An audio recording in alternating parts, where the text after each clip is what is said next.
പകലും നിങ്ങൾ പ്രാർത്ഥിച്ചു.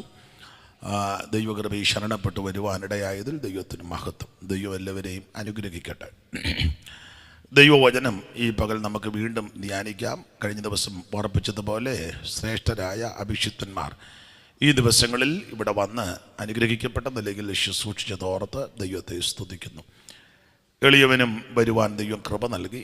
ദൈവത്തിന് മഹത്വം. കർത്താവിൻ്റെ കരുണയ്ക്കായിട്ട് സ്തോത്രം. ക്ഷണിച്ച കർത്തദാസനും ഈ മാന്യ സഭയ്ക്കും ഒരിക്കൽ കൂടി നന്ദി ചൊല്ലുന്നു. ദൈവം എല്ലാവരെയും അനുഗ്രഹിക്കട്ടെ. കർത്താവ് അനുവദിച്ചാൽ ഇന്ന് രാത്രിയിലും നാളെയുമൊക്കെ അങ്ങ് മാർത്താണ്ഡത്തിനപ്പുറം കൺവെൻഷനും പകൽ യോഗങ്ങളും ഉണ്ട്. അപ്പോൾ കടന്നു പോകേണ്ടതുണ്ട്. അതുകൊണ്ട് കൃത്യസമയത്ത് തന്നെ പകൽ യോഗം നിർത്തും. ദൈവത്തിന് മഹത്വം. ദീർഘദൂരം യാത്ര ചെയ്യേണ്ടതുണ്ട്.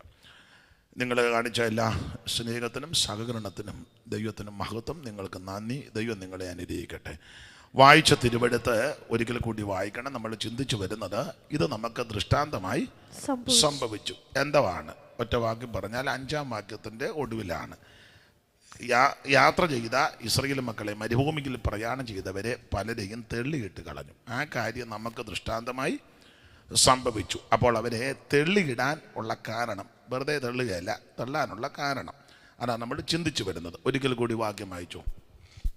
ഇത് നമുക്ക് ദൃഷ്ടാന്തമായി സംഭവിച്ചു. ഇത് നമുക്ക് ദൃഷ്ടാന്തമായിട്ട് സംഭവിച്ചു. ഒരിക്കൽ കൂടി കരമുയർത്തി ദൈവത്തിന് മഹത്വം കൊടുക്കാം. 1000 കോടി വാനഗോളങ്ങളെ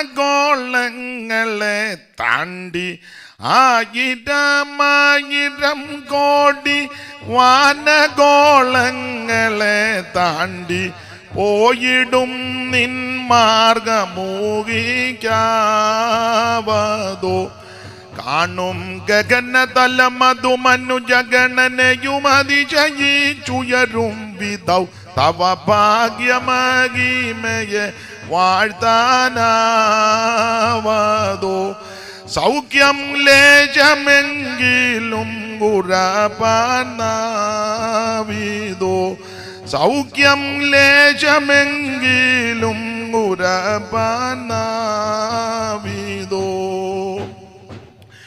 മേലിലുള്ള യെരൂശലേമേ കാലമെല്ലാം കഴിക്കുന്ന, മേലിലുള്ള യെരൂശലേമേ കാലമെല്ലാം കഴിക്കുന്ന നാളിലെന്നെ ചേർക്കണേ നിൻ കൈകളിൽ. നാഥാലളിത കൃപയുടെ മനുജമനുദിനമനുഭവിപ്പതിനരുളണേ സഭയാകുമി പുഷ്പമാം സാധുനൈതലിൽ. നിന്റെ പാലനം അല്ലാതെ എന്തി, ചേർന്ന് പാട്. നിന്റെ പാലനം അല്ലാതെ ആ കലങ്ങൾക്കിടയിൽ നീയാകുലയായി കിടന്നാലു നാഗനാഥൻ കടാക്ഷിക്കും നിൻ മേൽകാന്തൻ. പ്രേമരസമധുഭവതിയുടെ മനമാചുതന്നിലൊഴിക്കവേ പരമാത്മചൈതന്യം പൂമാകയാൽ നീയും വാനലോകെ പറന്നേറും പ്രാവു പോൽ. നീയും വാന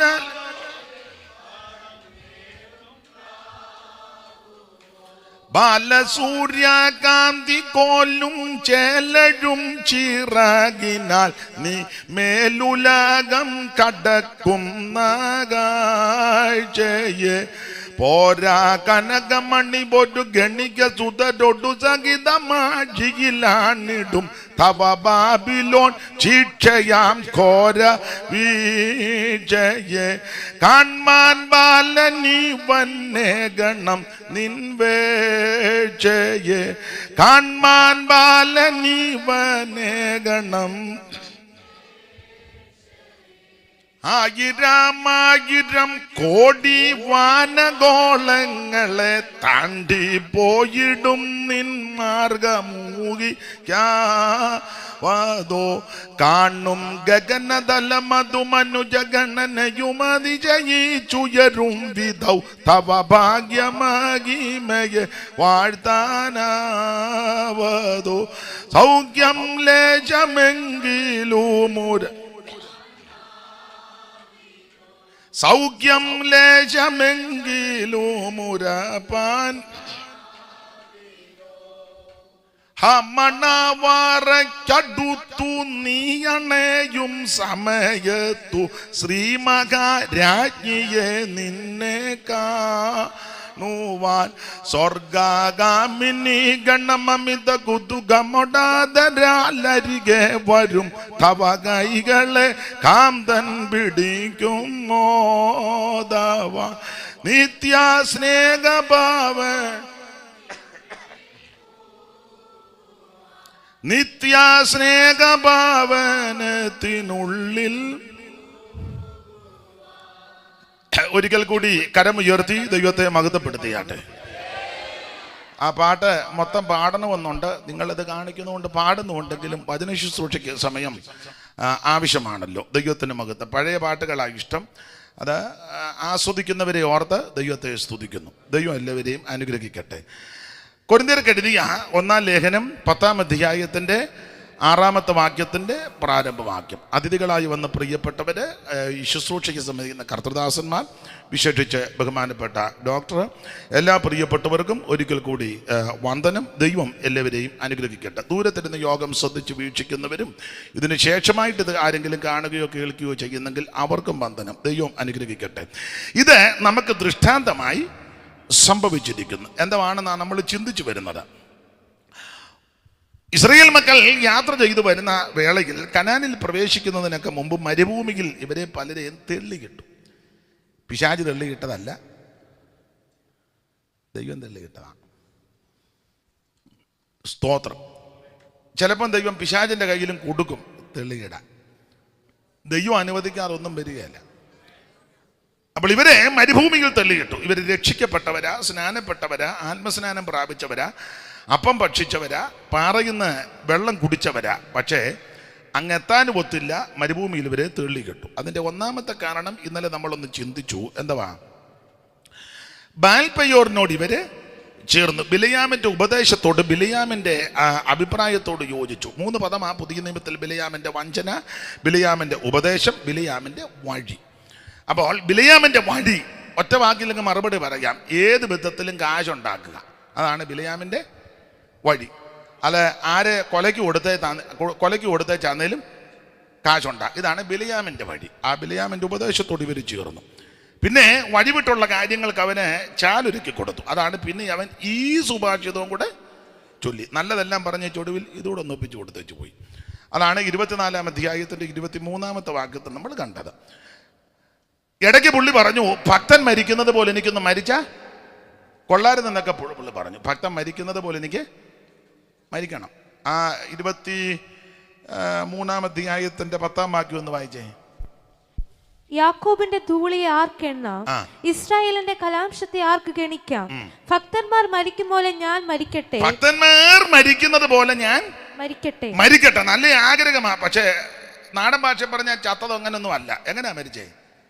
ഇവിടെ ചിലപ്പം മിടുക്ക് ഉണ്ടെന്ന് ചിലപ്പോൾ പറയുകയല്ല. മിടുക്കനല്ല, പൊട്ടനാന്നൊക്കെ പറയും. അങ്ങനെ ഇരിക്കട്ടെ, അങ്ങ് ചെല്ലുന്നതാ വിഷയം. സ്തോത്രം. അപ്പോൾ ഒന്ന്, ഇവര് ബിലയാമിനോട് ചേർന്നു, അല്ലെങ്കിൽ ബിലയാമിൻ്റെ ഉപദേശത്തോട് ചേർന്നു. അതുകൊണ്ടാണ് ഇവരെ മരുഭൂമിയിൽ തെളിയിടാൻ ഒരു കാരണം. രക്ഷിക്കപ്പെട്ട് സ്നാനപ്പെട്ട് ആത്മസ്നാനം പ്രാപിച്ച് തിരുമേശിക്കെടുത്തൊരു ദൈവ പൈതൽ ജീവിത അനുഭവങ്ങളിൽ പെടാത്തൊരു വ്യക്തിയുമായി ബന്ധത കൂടാൻ പ്രമാണമില്ല. ഇന്നലെ ഞാൻ സൂചന തന്നല്ലോ, നിങ്ങൾക്കും അറിയാം.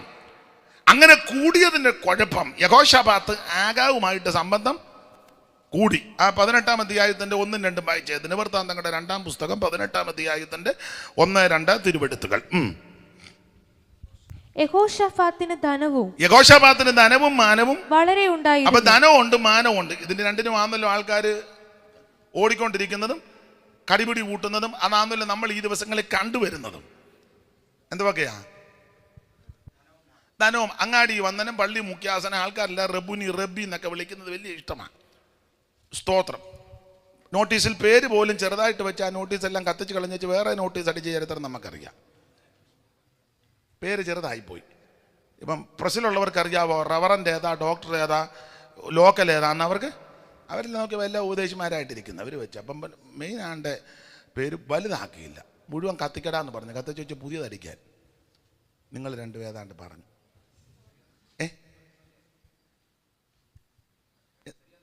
ഞാൻ ശരിയേ പറയുള്ളല്ലോ, പിന്നെ ദൈവത്തിന് മഹത്വം. പേരും പ്രശസ്തി. അപ്പോൾ ഇവിടെ അതിനുവേണ്ടിയുള്ള കടിപിടി കൂട്ടുക.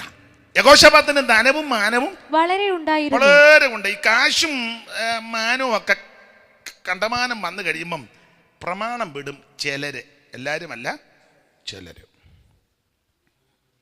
എല്ലാവരുടെയും കാര്യം പറയാനൊക്കത്തില്ല. നല്ല രീതിയിൽ പോകുന്ന ആൾക്കാർ ഇന്നുമുണ്ട്. എന്നാൽ മിക്ക ആൾക്കാരും ധനവും മാനവും വരുമ്പോൾ പ്രമാണം വിടുക. ഇവിടെ ആഭരണത്തിനെതിരെ നന്നായി പ്രസംഗിച്ച ഉപദേശിമാര് അമേരിക്ക ചെന്ന് അവരിട്ടില്ലെങ്കിലും മക്കളല്ല ഇടാൻ തുടങ്ങി. കുറ്റമായിട്ട് ചിന്തിക്കരുത്.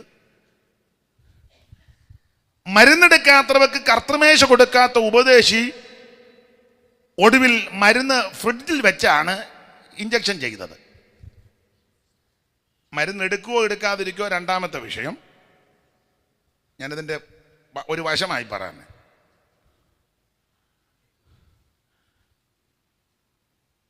സഭയിലെ ഒരു സഹോദരൻ രണ്ടാമത് വിവാഹം കഴിച്ചു. ആ സഹോദരനെ മുടക്കി. ന്യായക്കേട് അവിടെ നിൽക്കട്ടെ. ആ മുടക്കിയ പുള്ളിയുടെ മക്കളെ 3 കെട്ടിച്ചു. മറ്റവൻ 2 കെട്ടിയുള്ളൂ.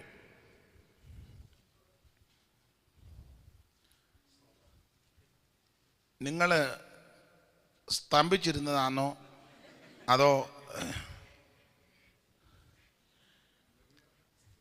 കേരളത്തിലാണെങ്കിലും അമേരിക്കയിലാണെങ്കിലും ലണ്ടനിലാണെങ്കിലും കാനഡയിലാണെങ്കിലും ബൈബിൾ ഇത് തന്നെ.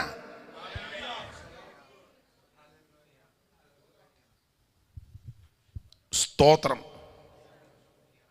ആട്ടെ, ഞാൻ അങ്ങനെയുള്ള വിഷയത്തിൽ പിന്നെ വരുന്നുണ്ട്, അതുകൊണ്ട് ഇപ്പം ഇടയ്ക്ക് കയറുന്നില്ല. ദൈവത്തിന് മഹത്വം. ഈ ഇരിപ്പ് കണ്ടിട്ട് മിക്കവാറും അങ്ങ് വരുവാൻ ഒക്കുവെന്നും തോന്നുന്നില്ല. അപ്പം ശ്രദ്ധിക്കുക, ധനവും മാനവും കണ്ടമാനം കണ്ടു കഴിഞ്ഞപ്പോൾ പ്രമാണം വിട്ടു. യഹോശാഫാത്തിന് ധനവും മാനവും വളരെ ഉണ്ടായിരുന്നവൻ ആഗാബുമായിട്ട് കണ്ടോ, നേരെ സംബന്ധം കൂടിയത് ആഗാബ് ഇസ്രയേലിലെ രാജാവാ. അവൻ്റെ മുൻഗാമികളാ സിമ്രി, ഒമ്രി.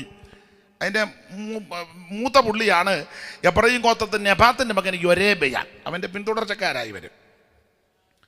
അവൻ ദാനിലും ബദലിലും 2 കാളക്കുട്ടി ഉണ്ടാക്കി യെരൂശലേമിലേക്ക് ജനം പോകാതിരിക്കാൻ. വിഗ്രഹസേവയ്ക്ക് അടിസ്ഥാനം ഇട്ടുകൊടുത്തു. പക്ഷവും കക്ഷിയും തരംതിരിവും. അതിൻ്റെ പിന്തുടർച്ചക്കാരാ സിമ്രി, ഒമ്രിയൊക്കെ. പിന്നെ വന്ന ആൾ ആഗാബ്. അവൻ്റെ ഭാര്യ സീദോന്യ രാജാവാക്കുന്ന ഇഖ്ബാലിന്റെ പുത്രി ഈസബേല്. അവിടെ കസ്റ്റഡിയിൽ ഒരു 10-400 പ്രവാചകന്മാരുണ്ട്. അത് സ്പെഷ്യൽ കേസാ. ഇവിടെ ഓൾറെഡി ഒരു 450 എണ്ണം ഉണ്ട്. അങ്ങനെ 450, 400, 850. അശേരയുടെയും ബാലിൻ്റെയും വേദചിന്തകന്മാർ ചിലത് പറയുന്നത് ഇസബേലിന് ഇങ്ങോട്ട് കല്യാണം കഴിച്ചു വിട്ട കൂട്ടത്ത് സ്ത്രീധനത്തിൻ്റെ കൂടെ ഒരു 400 പ്രവാചകന്മാരെയും കൊടുത്തെന്ന. അപ്പം അവിടുന്ന് വന്ന ഒരു 400-ഉം ഇവിടുത്തെ ഒരു 450. പണ്ടൊക്കെ നമ്മുടെ കൺവെൻഷൻ നോട്ടീസുകളിൽ ഒരു പ്രയോഗമുണ്ട്, സ്വദേശീയരും വിദേശീയരുമായ ദൈവദാസന്മാർ. അത് ഇതിൻ്റെ വാങ്ങല. അവിടുത്തെ ഒരു 400-ഉം ഇവിടുത്തെ ഒരു ആട്ടെ. ഈ സ്ത്രീയെ പറ്റി വായിക്കുന്നത് ഇവിടെ ശുദ്രം ചെയ്യുന്നവളാ. മനസ്സിലാകുന്ന ഭാഷ പറഞ്ഞ കൂടോത്രക്കാരിയാണ്. അതുകൊണ്ടല്ലയോ യേഹുവിനെ അഭിഷേകം ചെയ്ത് അഭിഷേകത്തിൻ്റെ ശക്തിയിൽ യേഹു ഇങ്ങോട്ട് വരുക. ഇസ്രായേലിലെ അരമന ലക്ഷ്യമാക്കി യേഹു വരികയാണ്. ഏലിയാവിനെ ദൈവം വിളിച്ചത് ആഹാബിൻ്റെ കുടുംബം തകർക്കാൻ വിളിച്ചത്. അത്ര അഭിഷേകമാണ്. പക്ഷേ പുള്ളി ഇടയ്ക്ക് തള്ള പറഞ്ഞു ഓർത്ത് പേടിച്ചു, ആകെ പരുവക്കേടായി. പിന്നെ ദൈവം തട്ടി ബലപ്പെടുത്തി ചാകാൻ കിടന്ന് പുള്ളിയോട് പറഞ്ഞു, ഇപ്പോൾ ചാകത്തില്ല, ഇവിടെ നിന്ന് കിടത്തി കൊല്ലുകയല്ല, എഴുന്നേക്കാൻ പറഞ്ഞു. ആ ആഹാരത്തിൻ്റെ ബലം കൊണ്ട് 40 പകലും 40 രാവും നടന്ന് ദൈവത്തിൻ്റെ പർവ്വതം ഹോരേബ് വരെ ചെന്നാ. അത് കഴിഞ്ഞ് പറഞ്ഞു, ഇപ്പം ത്യാഗത്തില്ല, അങ്ങനെ ഇങ്ങനൊന്നും അല്ല കൊല്ലുന്നത്, എടുത്തോന്നും പറഞ്ഞ് നീ ചൂരച്ചേട്ട് എടുക്കുക, ഇങ്ങനൊന്നും അല്ല എടുക്കുന്നത്, വേറെ മോഡലിലാണ് നിന്നെ എടുക്കുന്നത്. നമ്മുടെ വിചാരമല്ലല്ലോ ദൈവത്തിൻ്റെ വിചാരം. എലിയ അവിടെ ചെന്ന് കിടന്ന് പറഞ്ഞ്, എടുത്തോ കർത്താവേ, ശുശ്രൂഷയൊക്കെ ഒത്തിരി ചെയ്തു, ഇനി അധികം ശുശ്രൂഷയൊന്നും എടുത്തു. തമ്പുരാൻ പറഞ്ഞു, എടുക്കാം, ഇങ്ങനൊന്നും അല്ല എടുക്കുന്നേ, വേറെ രീതിയിലാണ് എടുക്കുന്നേ. അഗ്നിമയ രഥങ്ങളും അശ്വങ്ങളും ആകാശത്തിൽ പ്രത്യക്ഷപ്പെടുമ്പോൾ ആമേൻ ആത്മാവിൻ്റെ ശക്തിയുള്ള കാറ്റിനാൽ നിന്നെ എടുക്കാൻ പോവുക. അതൊന്നും പറഞ്ഞില്ല. എന്നിട്ട് പറഞ്ഞു, നീ ചെന്ന് നിമിഷിയുടെ മകൻ യേഹൂവിനെ അഭിഷേകം ചെയ്യണം. അണ്ട് 12 പേർക്ക് ആളെ പൂട്ടുന്ന എലീശയുണ്ട്, അവനെ അഭിഷേകം ചെയ്യണം. ഒരു ശുശ്രൂഷ നിനക്ക് ഇനിയും വെച്ചിട്ടുണ്ട്. നിന്നെ കൊല്ലാനും നീ ചാകാനും ഒക്കെ ഇപ്പൊ ചിന്തിക്കുക. അങ്ങനൊന്നും നിന്നെ കൊല്ലത്തുമില്ല, നീ ഇപ്പൊ ചാകുകയില്ല. നമ്മളെ കൊല്ലാൻ നോക്കുന്ന ആൾക്കാരുണ്ട്. ഇതെല്ലാം കേൾക്കുമ്പോൾ നമ്മൾ ചാകാൻ ചിന്തിക്കുന്ന സമയവും ഉണ്ട്. അങ്ങനെ മനുഷ്യന്റെ രീതി അതാ.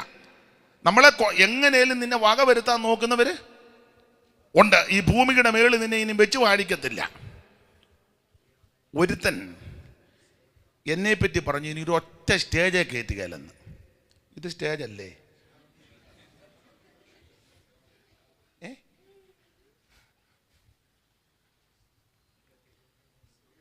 ഈ പൊട്ടം പറയാൻ പോലാന്നോ? ദൈവത്തിന് പദ്ധതിയില്ലേ?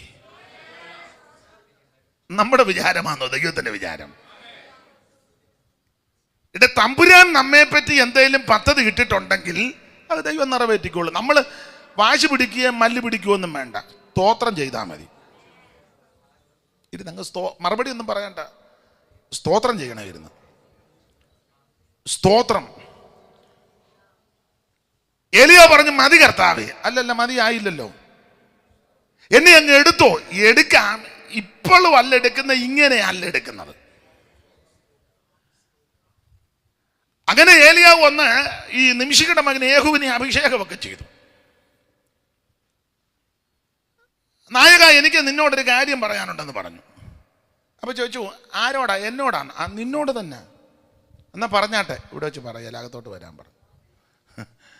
വിളിച്ച് ഉൾമുറി കയറ്റി. സ്തോത്രം. തലയിലോട്ട് അഭിഷേകതയിലും ഒഴിച്ചു. അഭിഷേകതയിലും വീണപ്പോ ഇവന്റെ മട്ട് മാറി. അകത്തോട്ട് കയറിയവനല്ല പുറത്തോട്ട് ഇറങ്ങി വരുന്നത്. അഭിഷേകതയിലും വീണുടനെ യവൻ പുറത്തോട്ട് വന്നിച്ച് കമ്മിറ്റിയും കമ്മ്യൂണിസ്റ്റിലും കൂടാന്നല്ല പറഞ്ഞത്. അവൻ പറഞ്ഞു, രഥം ഒരുക്കാൻ പറഞ്ഞു, രഥം പൂട്ടാൻ പറഞ്ഞു. രഥം പൂട്ടി പെട്ടെന്ന്, എൻ്റെ ഭാഷ പറഞ്ഞ ഫറവോന്റെ രഥത്തിന് കിട്ടുന്ന കുതിരയായിരിക്കാം, അമിച്ച് കെട്ടി രഥത്തിൽ കയറി. പിന്നെ ഇവൻ്റെ ഒറ്റ ഉന്നമുള്ളു ആഹാബിൻ്റെ അരമന. നേരെ രഥം തെളിച്ചു വിടുക. അന്ന് യോരാം ഇസ്രായേലിൽ ചികിത്സയ്ക്ക് വന്നിട്ടുണ്ട്. പുള്ളി ചികിത്സ കഴിഞ്ഞ് മട്ടുപ്പാവലിൽ കൂടെ നടന്നപ്പം ഭയങ്കര പൊടി പറക്കുന്നു. പുള്ളിയൊരു ബാല്യക്കാരനെ വിളിച്ചു പറഞ്ഞു, എടേ കണ്ടമാനം പൊടിക്കാറ്റാന്നോ? അപ്പം സൂക്ഷിച്ച് നോക്കി വെച്ച് പറഞ്ഞു, തിരുമേനി പൊടിക്കാറ്റല്ല, വണ്ടി വരുന്നെന്നാ തോന്നുന്നേ. സൂക്ഷിച്ചു നോക്കിയപ്പോൾ പൊടിയുടെ ഇടയ്ക്കൂടെ കൊടി പറക്കുന്നു, രഥത്തിൻ്റെ കൊടിക്കൂറ. അവൻ സൂക്ഷിച്ചു നോക്കിയാൽ പറഞ്ഞു, തിരുമേനി രഥമാകട്ടോ. അപ്പോൾ ഒന്നുകൂടെ നോക്കണമെന്ന് പറഞ്ഞു. നോക്കി, ഇത് ഇങ്ങോട്ട് തന്നെയാണെന്നല്ലേ വരുന്നേ, സൂക്ഷിച്ച് നോക്കണമെന്ന് പറഞ്ഞു. നോക്കി, ഇത് രഥമാ, സ്പീഡിലാണ് വരുന്നത്. കണ്ടിട്ട് നിമിഷിയുടെ മകൻ യേഹൂ തെളിക്കുന്നത് പോലെ തെളിക്കുന്നു. അത് ചോദിച്ചു, നിനക്കെങ്ങനെ മനസ്സിലായി? ഇവിടെ പ്രാന്തം വരും പോലെ വരുന്നെന്ന്. ഈ അഭിഷേകതയിലും ഇവന്റെ ശിരസ് വീണപ്പോ പ്രാന്ത.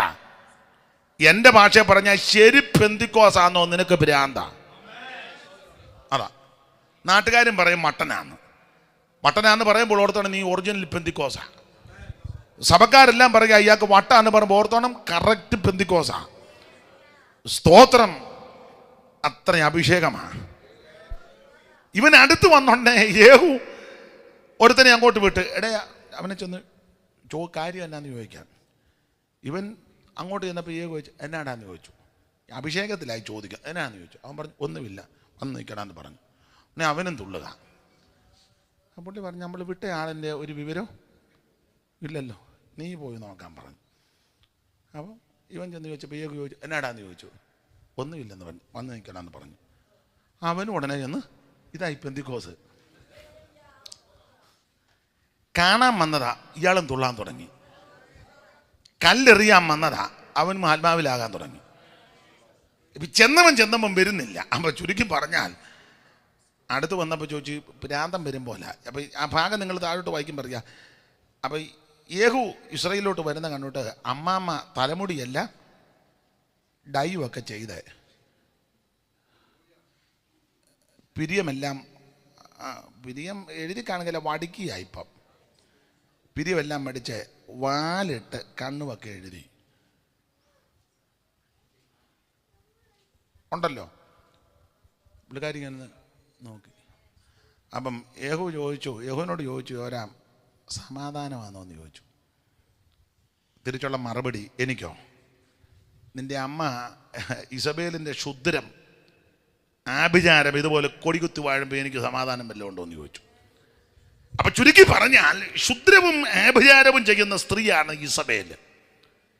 ആഹാബ് ഇസബേലിൻ്റെ ഭർത്താവാണെങ്കിലും പുള്ളിക്ക് അങ്ങനെ വലിയ അധികാരമുണ്ടെന്നുള്ള അമ്മാമ്മ ആ കാര്യമെല്ലാം നടത്തുന്നത്. ചുരുക്കി പറഞ്ഞാൽ ഈ കുടുംബവുമായിട്ടാ യഹോശാഫാത്ത് പോയി സംബന്ധം കൂടിയത്. എങ്ങനെയുണ്ട്? ക്ഷുദ്രം ചെയ്യുന്ന, ആഭിചാരം ചെയ്യുന്ന, അഭിഷിക്തന്മാരെ തകർക്കുന്ന, അഭിഷിക്തന്മാരെ നശിപ്പിക്കുന്ന, ആ മുന്തിരിത്തോട്ടം ചീരത്തോട്ടമാക്കാൻ പദ്ധതി കിട്ട് പാവം പിടിച്ചവനെ പിടിച്ച് സ്റ്റേജും കൊടുത്ത് അയാൾക്കെതിരെ തന്ത്രം ഉണ്ടാക്കി നീചന്മാരെ കൊണ്ടുവന്ന് അവൻ അപവാദവും പറയിപ്പിച്ച് അവനെ മുടിച്ചു കളയാൻ പദ്ധതി കിട്ട കുടുംബമായിട്ടാണ് ബന്ധം. സ്തോത്രം, സ്തോത്രം. ദൈവസഭയെ മുടിക്കുന്ന, ദൈവസഭയെ തകർക്കാൻ നോക്കുന്ന, ദൈവജനത്തെ ഭിന്നിപ്പിക്കാൻ നോക്കുന്ന വ്യക്തികളുമായുള്ള നിന്റെ ബന്ധം നിർത്തണം. സ്തോത്രം. ദൈവസഭയെ തകർത്ത് കളയുവാൻ, ദൈവമക്കളെ മുടിച്ചു കളയുവാൻ നോക്കുന്ന വ്യക്തികളുമായുള്ള ബന്ധം ദൈവമക്കൾക്ക് പാടില്ല. ഇവൻ പോയി ബന്ധത കൂടി. ആ ബന്ധത കൂടിയോണ്ട് പറ്റിയ കുഴപ്പം താഴോട്ട് വായിക്കുമ്പോൾ 2-3 സംവത്സരം കഴിഞ്ഞപ്പോൾ യഹോശാഫാത്ത് ആഹാബിനെ കാണാൻ പോയി. ബന്ധുക്കാരനെ കാണാൻ പോയി. യഹോശാഫാത്തിന്റെ മോൻ യഹോരാമിനെ കൊണ്ട് ആഹാബിന്റെ മോള് അദല്യായെ കെട്ടിച്ചെന്നാ, കാശ് നോക്കി കെട്ടിച്ചതാ. പണ്ട് ഒരാൾ പറഞ്ഞതാ 10 ലക്ഷവും ഭൂതവും. ഇപ്പോഴത്തെ കണക്കല്ല, നേരത്തെ കണക്കാ. ഇപ്പം അതൊക്കെ കൂടി.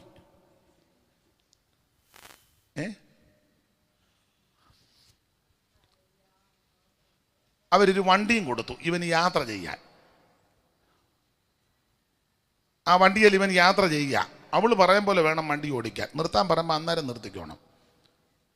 പോകാൻ പറഞ്ഞാൽ അന്നേരം, കാരണം കാശും ഒക്കെ അവിടെ നിന്ന് കിട്ടിയതാ.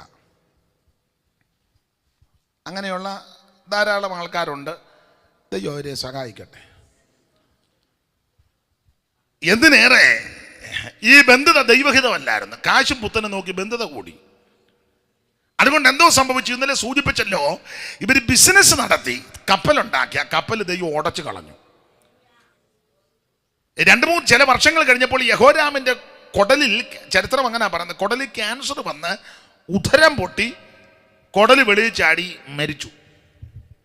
അപ്പനൊരു ബന്ധത കൂടിയതാ, മോൻ്റെ ആപ്പീസ് കൂട്ടി.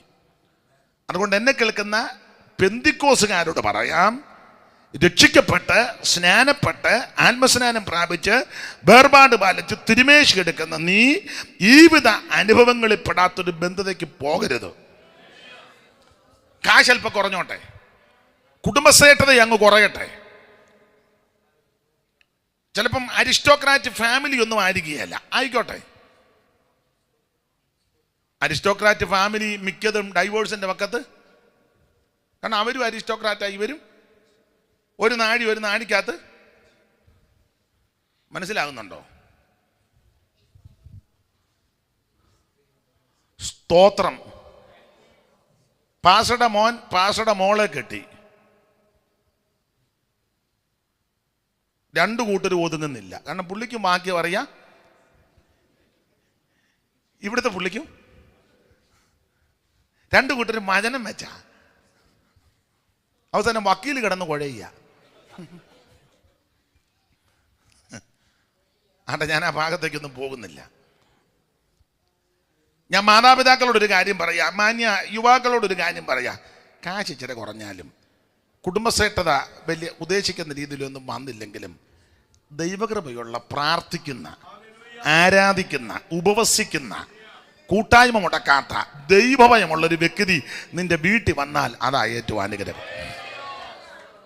സ്തോത്രം. പിന്നെ നമ്മൾ പെന്തിക്കോസുകാരൊക്കെ, ഞാൻ പല കാര്യങ്ങളും ചില കാര്യങ്ങൾ അറിയാവുന്നതുകൊണ്ടാണ്, എല്ലാവരും അങ്ങനെയാണെന്ന് ഞാൻ പറയത്തില്ല. ചിലർ കല്യാണം ആലോചിക്കുമ്പോൾ പറയും, പാസ്റ്ററെ നമ്മളൊക്കെ ദൈവദാസന്മാരും ദൈവമക്കളും ഒക്കെ പരിചയമുള്ളവരോട് പറയും, മോന് ഒരു പെൺകുട്ടിയെ വേണം, അല്ലെ മോക്കൊരു ചെറുക്കനെ വേണം. അപ്പം നമ്മൾ സാധാരണഗതി ചോദിക്കും, എന്തുവാ നിങ്ങളുടെ നോട്ടം? പക്ഷെ ഞങ്ങൾക്ക് ഒന്നും വിഷയമല്ല, ദൈവകൃപയുള്ളൊരു പെങ്കൊച്ചിനെ. പിന്നെ നമ്മൾ ചോദിക്കും, എന്നാലും ഇതൊന്നും ഞങ്ങൾക്ക് വിഷയമല്ല, ദൈവകൃപയുള്ളൊരു, ചുമ്മാ പറയുന്നതാണ്, ശുദ്ധ തട്ടിപ്പാ, അതൊന്നും കേട്ട് ഇളകരുത്. എന്നാൽ നമ്മളൊന്ന് ആലോചിക്കുക, അമ്മാമ്മേ അല്ലെ അച്ചായ, നല്ല ദൈവകൃപയുള്ളൊരു പെങ്കൊച്ച് ഞങ്ങളുടെ സഭയിലുണ്ട്, പാടുകയും പ്രാർത്ഥിക്കുകയും വിനയവും എളിമയും താഴ്മയും വിധേയത്വവും വിവേകവും, നല്ല കൊച്ച, കാണാൻ അങ്ങനെ വലിയ പിള്ളേരുടെ ഭാഷ പറഞ്ഞാൽ ഗ്ലാമറൊന്നുമില്ലെങ്കിലും തരക്കേടില്ല, സാമ്പത്തികമായിട്ട് അങ്ങനെ വലിയ ഭദ്രതയൊന്നും ഇല്ല, ഇങ്ങനെ നിത്യവൃത്തി, മാന്യമായ വിദ്യാഭ്യാസമുണ്ട്. പക്ഷെ ആരാധനയ്ക്ക് നേരത്തെ വരികയും പാടുകയും പ്രാർത്ഥിക്കുകയും വാക്യം വായിക്കുകയും പാട്ട് പാടുകയും സഭയിൽ ഉപവാസം വെക്കുമ്പോൾ കഴിവിൻ്റെ പരമാവധി ഉപവസിക്കുകയും സഭയുടെ എല്ലാ ആത്മീക ശുശ്രൂഷകൾക്ക് പങ്കുകാരാ, നല്ല കുട്ടിയാണ്. ഞാൻ ഇപ്പോൾ സഭയിലായിട്ട് 10-20 കൊല്ലമായി. അവിടെ ചെറുപ്പത്തിലേ അറിയാം, നല്ല കൊച്ച, നാട്ടിലും വീട്ടിലും സഭയിലും സ്കൂളിലും ഒക്കെ സാക്ഷ്യമുള്ള നല്ല കൊച്ച, നല്ല ദൈവകൃപയാണ്. നമുക്കൊന്ന് ആലോചിക്കാം, അന്നേരം വിധം മാറും. ഉടനെ പറഞ്ഞ് ഈ വെളച്ചിലുകാർ പറയുന്നതെന്നറിയോ, പാസ്റ്റേ കുഴപ്പമില്ല, അവർ നമ്മുടെ ആണോ മറ്റേതാണോ? ആരുടെ മറ്റേത്? നമ്മുടെയാണോ മറ്റേതെന്ന് പറഞ്ഞിട്ട് മനസ്സിലായി, മാർക്കം കൂടിയതാണോ എന്ന്. ആദ്യം പറഞ്ഞ തന്നെ ഞങ്ങൾക്ക് ഒന്നും വിഷയമല്ല, നിങ്ങൾ പറ. ചുമ്മാ പറയുന്നതാ, ഒന്നും കേട്ട് അളകരുത്, വെറുതെ പറ, ശുദ്ധ തട്ടിപ്പാ. നിങ്ങൾ രണ്ടും എന്നാ പറയുന്നത്? എന്തോ പറഞ്ഞു?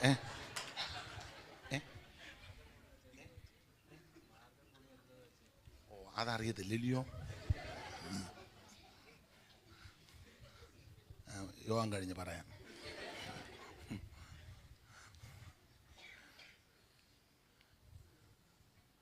സ്തോത്രം. കഴിവിൻ്റെ പരമാവധി ഉപദേശിമാരും ഇങ്ങനെയുള്ള കാര്യത്തിൽ ഇടപെടാതിരിക്കുന്നതാ നല്ലത്. നല്ലതാന്നേ പറയും, ഞങ്ങൾ ഉപവസിച്ച് പ്രാർത്ഥിച്ചുകൊണ്ട് ദൈവം ഞങ്ങൾക്ക് എന്തെങ്കിലും അപാകത വന്നാൽ പറയാം, ആ ഒറ്റ ഒരുത്തനായി ചതിവ് ഞങ്ങളോട് ചെയ്തത്. സെൻറ്റർ മുഴുവൻ അറിയിക്കും, കേന്ദ്രം മുഴുവൻ നാശമൊപ്പിച്ചു വെക്കും. പത്രോസ് പറഞ്ഞതാണ് നല്ലത്. ഞങ്ങളോ പ്രാർത്ഥനയിലും വചന ശുശ്രൂഷയിലും ഉറ്റിരിക്കും. നിങ്ങളെന്നാന്ന് വെച്ചാൽ ചെയ്യാൻ പറയണം. ദൈവത്തിന് മഹത്വം. വിഷയത്തോട് വരുമ്പോൾ ആ തനിനിറം. അതുകൊണ്ട് ഞങ്ങൾക്ക് ദൈവകൃപയുള്ളൊരു പെങ്കൊച്ച് മതി, കൃപയുള്ളൊരു ചെറുക്കം മതി എന്ന് ആരെയും പറഞ്ഞാൽ വെറുതെ പറയുന്നതാ. വിഷയത്തോട് അടുക്കുമ്പോൾ ആ തനിനിറം വെളിപ്പെടുന്നത്, വെറുതെ പറയുന്നതാ. നമ്മൾ പറയുക നല്ല ദൈവകൃപയുള്ള കൊച്ച, കാശൊന്നുമില്ല, കാണാൻ അത്ര പോരാ, എന്നാലും തരക്കേടില്ല, വീടും ഒന്നും അങ്ങനെ വലുതായിട്ട് ഇല്ല, അത്യാവശ്യം. അന്നേരം ചെല്ല് പറയുന്നതിനറിയോ, പക്ഷെ ഞങ്ങൾക്ക് കുഴപ്പമില്ല, പക്ഷെ ഞങ്ങളുടെ വീട്ടുകാർക്ക് പലർക്കും ഉണ്ടോ. നിങ്ങളിലും ചിലര് ഈ രീതിക്കാരാന്ന് തോന്നുന്നു, ആ ഇരിപ്പും നോട്ടവും കണ്ടിട്ട്. അതുകൊണ്ട് ഞാൻ ആ ഭാഗവും പറയുന്നില്ല, വിടുക. എന്തായാലും കൃപയിൽ നിൽക്കുന്നത് യുവൈതൽ ഈ അനുഭവത്തിൽപ്പെടാത്തൊരു ബന്ധത്തേക്ക് പോകരുത്, പോയാൽ വിനയാകും. എന്നാൽ ആരാധിക്കുന്ന, പ്രാർത്ഥിക്കുന്ന, ഉപവസിക്കുന്ന ദൈവകൃപയുള്ളൊരു വ്യക്തി നിന്റെ വീട്ടിൽ വന്നാൽ, അങ്ങനൊരു ബന്ധത കൂടിയാൽ, ഇപ്പം നിനക്കല്പം പരാജയമാണെങ്കിലും ദൈവം അത് വിജയമാക്കി തീർക്കും. ഇപ്പോഴത്തെ ക്ഷീണമുണ്ടല്ലോ അതെല്ലാം ദൈവം മാറ്റിത്തരും. കർത്താവിന്റെ വരവ് താമസിച്ചാൽ ആമേൻ നിന്നെ സന്തതിയെ ദൈവം ഉയർത്തും. അത് ദൈവത്തിന്റെ വിശ്വസ്തത.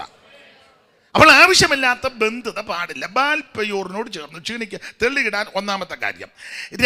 അത് ഇന്നലെ നമ്മൾ രാത്രി വായിച്ചു നിർത്തി. രണ്ടാമത്തെ കാര്യം തെള്ളിയിടാൻ കാരണം മനോഹര ദേശത്തെ നിരസിച്ചു. വായിച്ച 24-ാം വാക്യം, 106-24 സങ്കീർത്തനം. അവർ മനോഹര ദേശത്തെ നിരസിച്ചു. ശ്രദ്ധിക്കുക, ഏറ്റവും ശ്രേഷ്ഠമേറിയ ദേശമായിരുന്നു ഇസ്രായേലിന് ദൈവം കൊടുത്ത കനാൻ ദേശം. പുറപ്പാട് പുസ്തകം 3-ാം അധ്യായത്തിന്റെ 7-ാമത്തെ വാക്യത്തിലും 16-ാം സങ്കീർത്തനത്തിലും എല്ലാം പരാമർശിക്കുന്നത് നല്ലൊരു ദേശം, മനോഹര ദേശം. അളവൂന്നൂലിനിക്ക് മനോഹര ദേശത്ത് വീണിരിക്കുന്നു. പുറപ്പാട് 3:7 പാലും തേനും ഒഴുകുന്ന ദേശം. വായിച്ചേ 3:7. യഹോവ അരുളി ചെയ്തത്, മിസ്രൈമിലുള്ള എന്റെ ജനത്തിന്റെ കഷ്ടത ഞാൻ കണ്ടു. ഊഴിയ വിചാരകന്മാർ നിമിത്തമുള്ള അവരുടെ നിലവിളിയും കേട്ടു. ഞാൻ അവരുടെ സങ്കടങ്ങൾ അറിയുന്നു. അവരെ മിസ്രൈമിയുടെ കയ്യിൽ നിന്ന് വിടുവിപ്പാനും ആ ദേശത്ത് നിന്ന് നല്ലതും വിശാലവുമായ ദേശത്തേക്ക്. ഈ ദേശത്തിന്റെ പ്രത്യേകത, ഒന്ന് നല്ല ദേശം, രണ്ട് വിശാലമായ ദേശം, പിന്നെ പാലും തേനും ഒഴുകുന്ന, പാലൊഴുകുന്ന ദേശം, തേനൊഴുകുന്ന ദേശം. കനാനിയർ, ഹിത്യർ. അപ്പൊ അവിടെ ജാതികളുണ്ട്. നല്ല ദേശമാണ്, വിശാലമായ ദേശമാണ്, പാലൊഴുകുന്ന ദേശമാണ്, തേനൊഴുകുന്ന, പാലും തേനും ഒഴുകും നാട്, മാലിന്യമില്ലാതെല്ലും ഭാഗ്യനാട്. പാലും തേനും ഒഴുകും നാട്, മാലിന്യമില്ലാതെല്ലും ഭാഗ്യനാട്. നിങ്ങൾക്ക് ആ പാട്ട് അറിയാൻ മേലേ?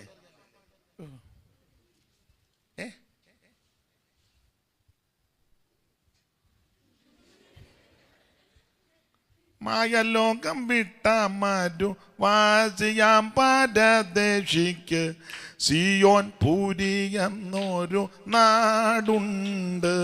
സ്വർഗ സിയോൻ പുരി എന്നൊരു.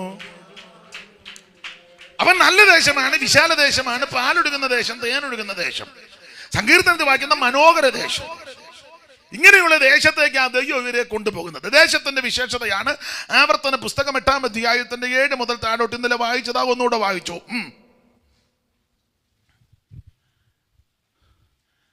നിന്റെ ദൈവമായ യഹോവ നല്ലൊരു ദേശത്തേക്കല്ലോ നിന്നെ കൊണ്ടുപോകുന്നത്. ആടുവരിക്കുന്ന മലകുന്ന പുറപ്പെടുന്ന നീരെടുക്കളും ഉറവകളും തടാകങ്ങളുമുള്ള ദേശം, ഗോതമ്പ് യവവും മുന്തിരിയും അത്തിയും മാതളമുള്ള ദേശം, ഒലിവ് വൃക്ഷവും തേനുമുള്ള ദേശം, സുഭിക്ഷമായിട്ട് ഉപജീവനം കഴിക്കാവുന്നതും ഒന്നിനും കുറവില്ലാത്തതുമായ ദേശം, കല്ല് ഇരുമ്പായിരിക്കുന്നതും മലകളിൽ നിന്ന് താമരം വെട്ടിയെടുക്കുന്നതുമായ ദേശം. നീ ഭക്ഷിച്ച് തൃപ്തി പ്രാപിക്കുമ്പോൾ നിന്റെ ദൈവമായ യഹോവ നിനക്ക് തന്നിരിക്കുന്ന നല്ല ദേശത്തെക്കുറിച്ച് നീ അവന് സ്തോത്രം ചെയ്തോണം. കയ്യും കെട്ടി വായും പൂട്ടി ആള് കളിച്ച് ഇരിക്കരുത്, നീ സ്തോത്രം ചെയ്യണം. എന്തിനാ സ്തോത്രം ചെയ്യുന്നത്? നല്ലൊരു ദേശത്തേക്കാണ് നിന്നെ കൊണ്ടുപോകുന്നത്. പാപത്തിന്റെ അധീനതയിൽ നിന്ന്, പിശാചിന്റെ പിടിയിൽ നിന്ന്, പാതാളത്തിന്റെ ആടുകളായി മൃത്യു നമ്മെ മേകിച്ച് ആ കാമൻ മൃത്യുവിന്റെ കരാള ഹസ്തത്തിൽ നിന്ന് യേശുക്രിസ്തു കാൽവരിയിൽ നമുക്ക് വേണ്ടി ജീവനെ തന്ന് അവിടുത്തെ വലിയ രക്തത്തമ്മ വിലയ്ക്ക് വാങ്ങി വീണ്ടെടുപ്പ് നൽകി അവൻ അച്ചാരവും മുദ്രയും അവകാശമൊക്കെ നൽകി നമ്മളെ തെരഞ്ഞെടുത്ത് കൊണ്ടുപോകുന്ന നല്ലൊരു ദേശത്തേക്കാണ്. അത് ഓർത്തോർത്ത് ദൈവത്തിന് സ്തോത്രം ചെയ്യണം. എന്റെ ഭാഷയെ പറയാ, അത് ബിബ്ലിക്കലല്ല, തിയോളജിക്കലല്ല, എന്റെ ഭാഷ. പെന്തിക്കോസി വന്നതാ ഭാഗ്യം. എന്റെ ശൈലി പറയാ. ഞാൻ പെന്തിക്കോസി വന്നിട്ട് 10-32 കൊല്ലം കഴിഞ്ഞ് ഇന്ന് വരെ തോന്നിയിട്ടില്ല വന്നത് അബദ്ധമായെന്ന്. ഇപ്പോഴും എനിക്ക് സങ്കടമാണ്, നേരത്തെ വരാനൊത്തില്ലല്ലോ എന്ന്. ചില ആൾക്കാർ പറയും, പെന്തിക്കോസ് എല്ലാം പോയെന്ന്. പെന്തിക്കോസ് ഒന്നും പോയിട്ടില്ല. പെന്തിക്കോസിൽ ആൾക്കാരൊക്കെ പോയി കാണും, പെന്തിക്കോസ് ഒന്നും പോയിട്ടില്ല. പെന്തിക്കോസിൽ ആൾക്കാരൊക്കെ പോയിട്ടുണ്ട്, പെന്തിക്കോസ് പോവുകയല്ല. സ്തോത്രം. ഇത് പണിയുന്നത് ദൈവത്തിന്റെ ആത്മാവാ. യേശുക്രിസ്തു വന്ന മൂലക്കല്ല. അപ്പോസ്തലന്മാരും പ്രവാചകന്മാരും എന്ന അടിസ്ഥാനത്തിനെ പണിതുകൊണ്ടിരിക്കുക. ഇത് പാസ്റ്റർമാരാരുമല്ല പണിയുന്നത്, ദൈവത്തിന്റെ പരിശുദ്ധാത്മാവാ. Praise the Lord. ഈ ഇവിടുത്തെ കല്ലിന്റെ പ്രത്യേകത, ജീവനുള്ള കല്ലാകുന്ന അവനോട് ചേർത്താണ് നമ്മളെ പണിയുന്നത്. Praise the Lord. സ്തോത്രം. അതുകൊണ്ട് പെന്തിക്കോസ് വന്നത് അബദ്ധമൊന്നുമല്ല. പെന്തിക്കോസ് വന്നതാണ് നമ്മുടെ ഭാഗ്യം. ബിബ്ലിക്കലായിട്ട് തിയോളജി പരമായിട്ട് പറയുമ്പോൾ രക്ഷിക്കപ്പെട്ടതാണ് ഭാഗ്യം. പിന്നെ എൻ്റെ ശൈലിയിലാണ് പറഞ്ഞത്, ഈ മാർഗത്തിൽ വന്നതാ ഭാഗ്യം. നേരും ചൊവ്വായിട്ട് നടക്കാനും വീറും വൃത്തിയായിട്ട് നടക്കാനും മാന്യമായിട്ട് ഇടപെടാനും ഒക്കെ പഠിച്ചതും അനുഭവിച്ചതൊക്കെ പെന്തിക്കോസ് വന്നേ. പിന്നെ സ്തോത്രം. ആരെങ്കിലും നിനക്ക് 10 രൂപ തരുന്നെങ്കിൽ, പച്ചവെള്ളം തരുന്നെങ്കിൽ, ഇരിക്കാൻ കസേര തരുന്നെങ്കിൽ ഈ മാർഗത്തിൽ വന്നത് കൊണ്ടാണ്, നീ യേശുവിനെ അറിഞ്ഞത് കൊണ്ടാണ്, ഈ കൃപയിൽ വന്നത് കൊണ്ടാണ്. അതുകൊണ്ട് ഞാൻ പറയണം, ഞാൻ പെന്തിക്കോസുകാരനാന്ന് പറയുന്നതിൽ അഭിമാനിക്കുന്നയാളാ. ഇന്ന് വരെ തോന്നിയിട്ടില്ല വന്നത് അബദ്ധമായെന്ന്. സ്തോത്രം. ഇപ്പോഴും സന്തോഷമാണ്. പിന്നെ ദുഃഖം എന്നാന്ന് വെച്ചാൽ നേരത്തെ വരാൻ ഒത്തില്ലല്ലോ. നല്ലൊരു ദേശത്തേക്കാണ് ദൈവം നമ്മെ കൊണ്ടുവന്നത്, നല്ല ദേശത്തേക്കാണ്. ഈ ദേശത്തിന്റെ വിശേഷത, ഇത് കനാൻ ദേശം. കനാൻ എന്ന് പറഞ്ഞാൽ നമുക്കറിയാം, കനാന്റെ പ്രത്യേകത കൊണ്ട് കിഴക്ക് ബാഷാൻ പർവ്വതം, വടക്ക് ലെബനോൻ പർവ്വതം, തെക്ക് മിസ്രയീം തോട്, പടിഞ്ഞാറ് കടലും മലയും കൂടെ ഒന്നിച്ചാണ്.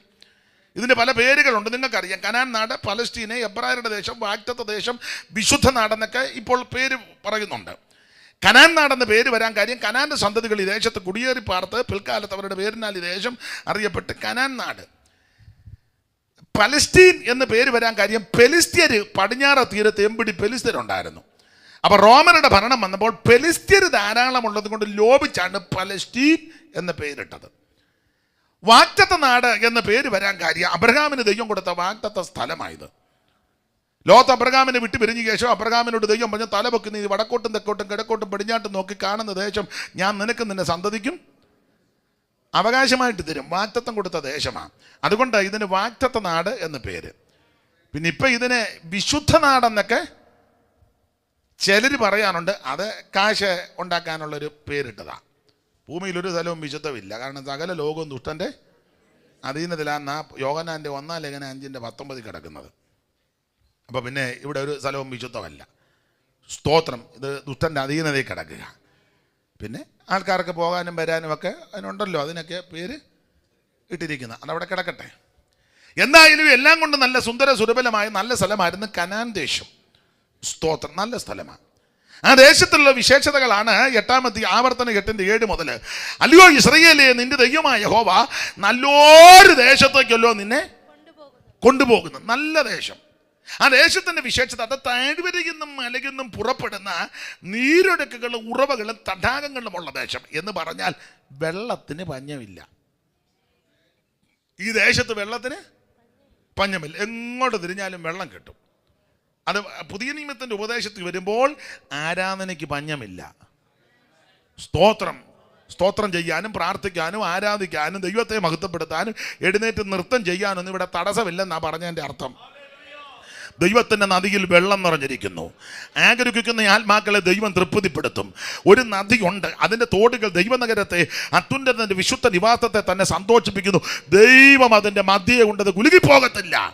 ദൈവസഭയാകുന്ന നഗരത്തെ സന്തോഷിപ്പിക്കുന്ന നദിയാണ് പരിശുദ്ധാത്മാവിൻ്റെ നദി. ഈ നദി ഒഴുകി ചെല്ലുന്നിടത്തൊക്കെ ചലിക്കുന്ന പ്രാണികൾ ജീവിച്ചിരിക്കും. ദൈവത്തിന് മഹത്വം. വെള്ളത്തിന് പഞ്ഞമില്ല. കർത്താവും പറഞ്ഞല്ലോ, തിരുവായും പറഞ്ഞല്ലോ, എന്നിൽ വിശ്വസിക്കുന്നതിൻ്റെ ഉള്ളിൽ നിന്ന് തിരുവെടുത്ത് പറയും പോലെ ജീവജലത്തിൻ്റെ നദി കൊടുക്കുക. അത് തന്നിൽ വിശ്വസിക്കുന്നവർക്ക് കൊടുക്കാനിരിക്കുന്ന പരിശുദ്ധാത്മാവിനെ പറ്റിയാണ് പറഞ്ഞത്.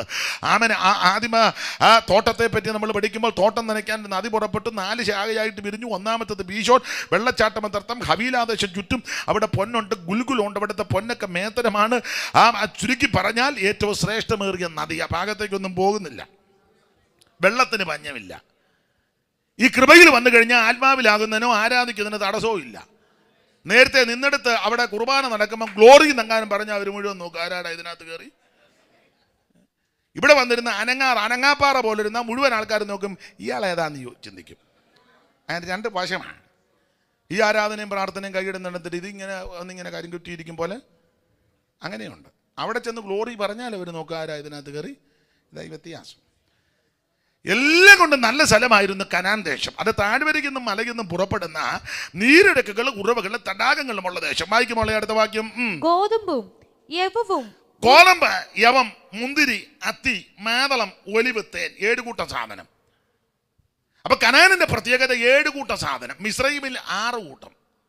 കനാനിൽ 7, മിസ്രയീമിൽ 6. വായിച്ചേ സംഖ്യാപുസ്തകം 11:4. സംഖ്യ 11:4. പിന്നെ അവരുടെ ഇടയിലുള്ള സമ്മിശ്ര ജാതി മുഴുവൻ ദുരാഗ്രകളായി ഇസ്രായേൽ മക്കൾ വീണ്ടും കരഞ്ഞുകൊണ്ട്, ഞങ്ങൾക്ക് തിന്മാൻ ഇറച്ചിയായിരുന്നു, ഞങ്ങൾ മിസ്രയീമിൽ വെച്ച് വില കൂടാതെ തിന്നിട്ടുള്ള, എണ്ണിക്കോണം തിന്നിട്ടുള്ള മത്സ്യം, വെള്ളരിക്ക, മത്തങ്ങ, ഉള്ളി, ചുവന്നുള്ളി, ചിറ്റുള്ളി 6. അപ്പോൾ മിസ്രയീമിൽ 6. ഞങ്ങൾ മിസ്രയീമിൽ വെച്ച് വില കൂടാതെ തിന്നിട്ടുള്ള മത്സ്യം, വെള്ളരിക്ക, മത്തങ്ങ, ഉള്ളി, ചുവന്നുള്ളി, ചിറ്റുള്ളി 6 കൂട്ടം സാധനം. അപ്പോൾ മിസ്രയീമിൽ 6, കനാനിലോ 7. അതായത് മിസ്രയീമും കനാനും വ്യത്യാസം ഉണ്ടെന്ന് ഈ പറയുന്നത്. മിസ്രയീമിൽ നീ കടന്നാൽ ഉള്ളി നിന്ന് നിന്റെ ഊപ്പാട് വരികയുള്ളൂ. അത് പിന്നെ ഉള്ളി 3 തരത്തിലാണ്. കൊച്ചുള്ളിയുണ്ട്, സവോളയുണ്ട്, വെളുത്തുള്ളി. അങ്ങനെ അവിടെ എഴുതിയേക്കുന്നത് ഇല്ല. ഒന്നുകൂടെ വായിച്ചേ. 3 ടൈപ്പ് ഉള്ളിയല്ലേ മോളെ? മത്സ്യം, ഉള്ളി, ചുവന്നുള്ളി, ചിറ്റുള്ളി.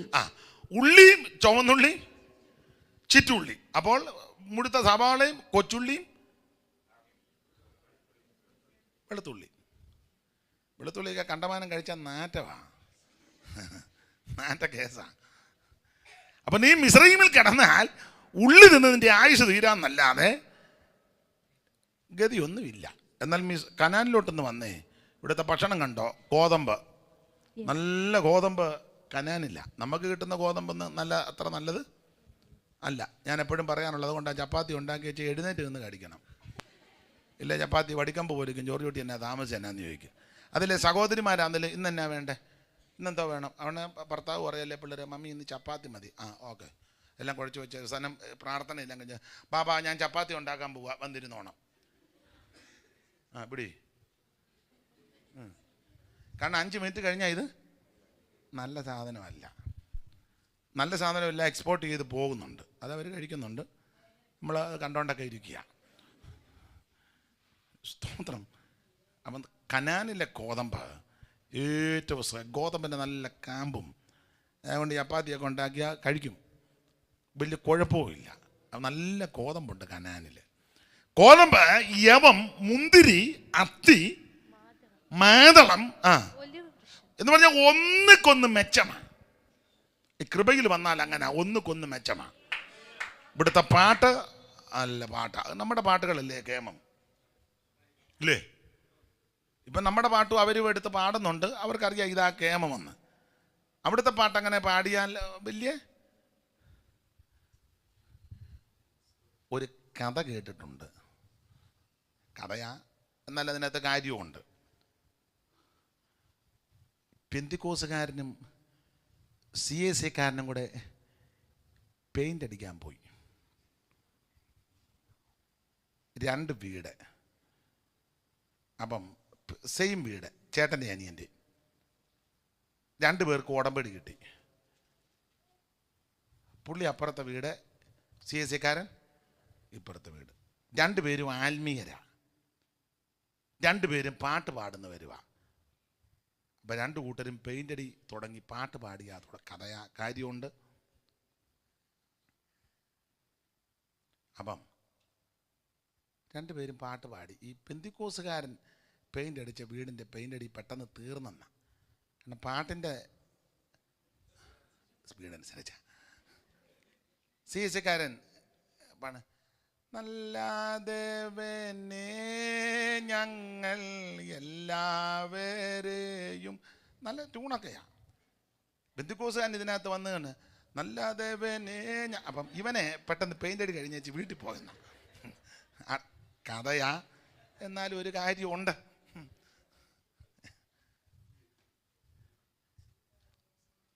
അപ്പൊ ഇതിനകത്ത് വന്ന ഒന്നിക്കൊന്നിക്ക് മെച്ചമാണ്. അത്തി അത് രോഗശാന്തിയെ കാണിക്കുന്നതാ. ഇതിനകത്ത് വന്ന സൗഖ്യം തരുന്ന യേശു ഉണ്ട്. തട്ടിപ്പും വെട്ടിപ്പോന്നുമല്ല ഈ പറഞ്ഞത്. ഇന്നും രോഗശാന്തി ഉണ്ട്. ഇല്ലെന്നൊക്കെ ചിലർ പറയുന്നുണ്ട്.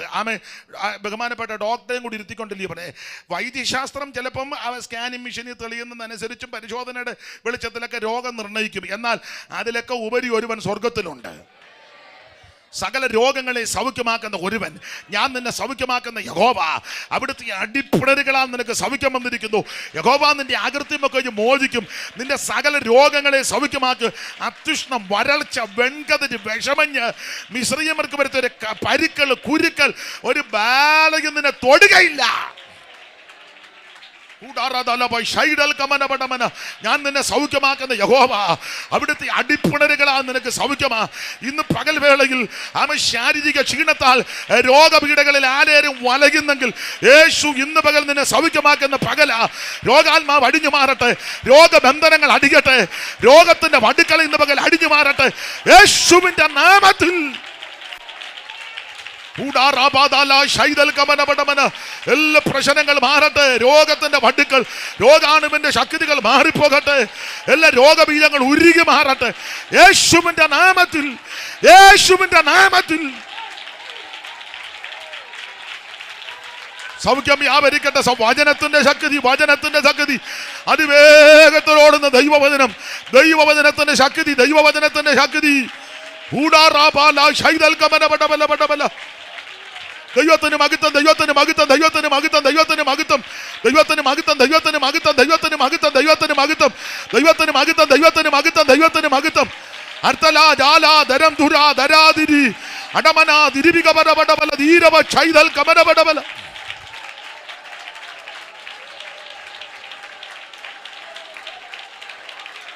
ഓ റിബിക ബടബടബല ബദലബ ഛൈഡിബിക ബടബടബല ബസ് ധീരവക്ഷ സൈദൽ കമനബടബല ദിരിഖമാര ബസ്.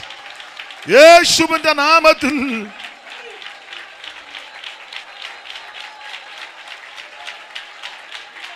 ഓ റിബിക ബടബടബല ബദലബ ഡിബിഡിബിക ബടബടബല ഛൈദമാര ബസ്. ദൈവത്തിന് മഹത്വം, ദൈവത്തിന് മഹത്വം, ദൈവത്തിന് മഹത്വം, ദൈവത്തിന് മഹത്വം, ദൈവത്തിന് മഹത്വം, ദൈവത്തിന് മഹത്വം. Oh Jesus.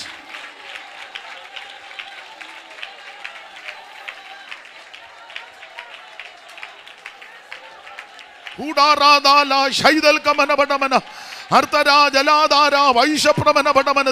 മഹത്വം, ദൈവത്തിന് മഹത്വം, ദൈവത്തിന് മഹത്വം, ദൈവത്തിന് മഹത്വം. ഗ്ലോറി.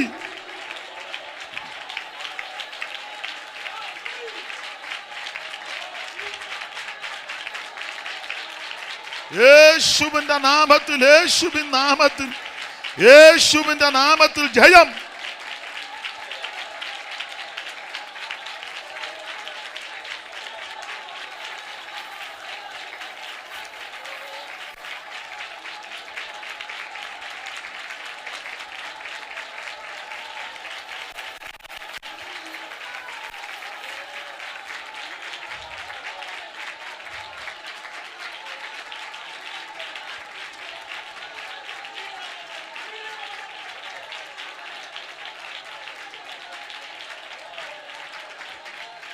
Oh Jesus.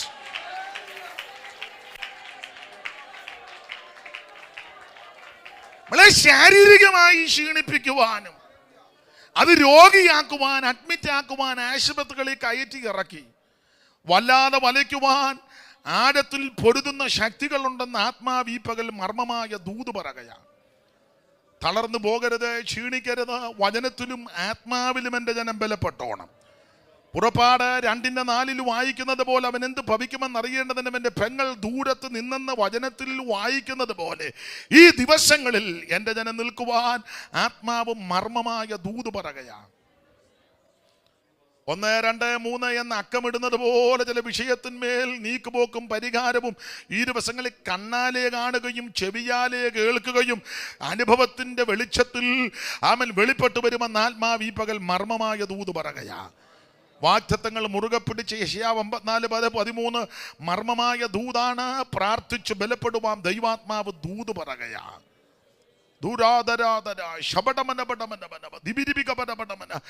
യാക്കോബ് യോസേപ്പിനോട് പറഞ്ഞതുപോലെ ഉൽപ്പത്തി 48:11 നിന്റെ മുഖം കാണുമെന്ന് പോലെ കരുതിയതല്ല, എന്നാൽ നിന്റെ സന്തതിയെയും കൂടെ കാണുവാൻ ദൈവം എനിക്ക് സംഗതി വരുത്തി.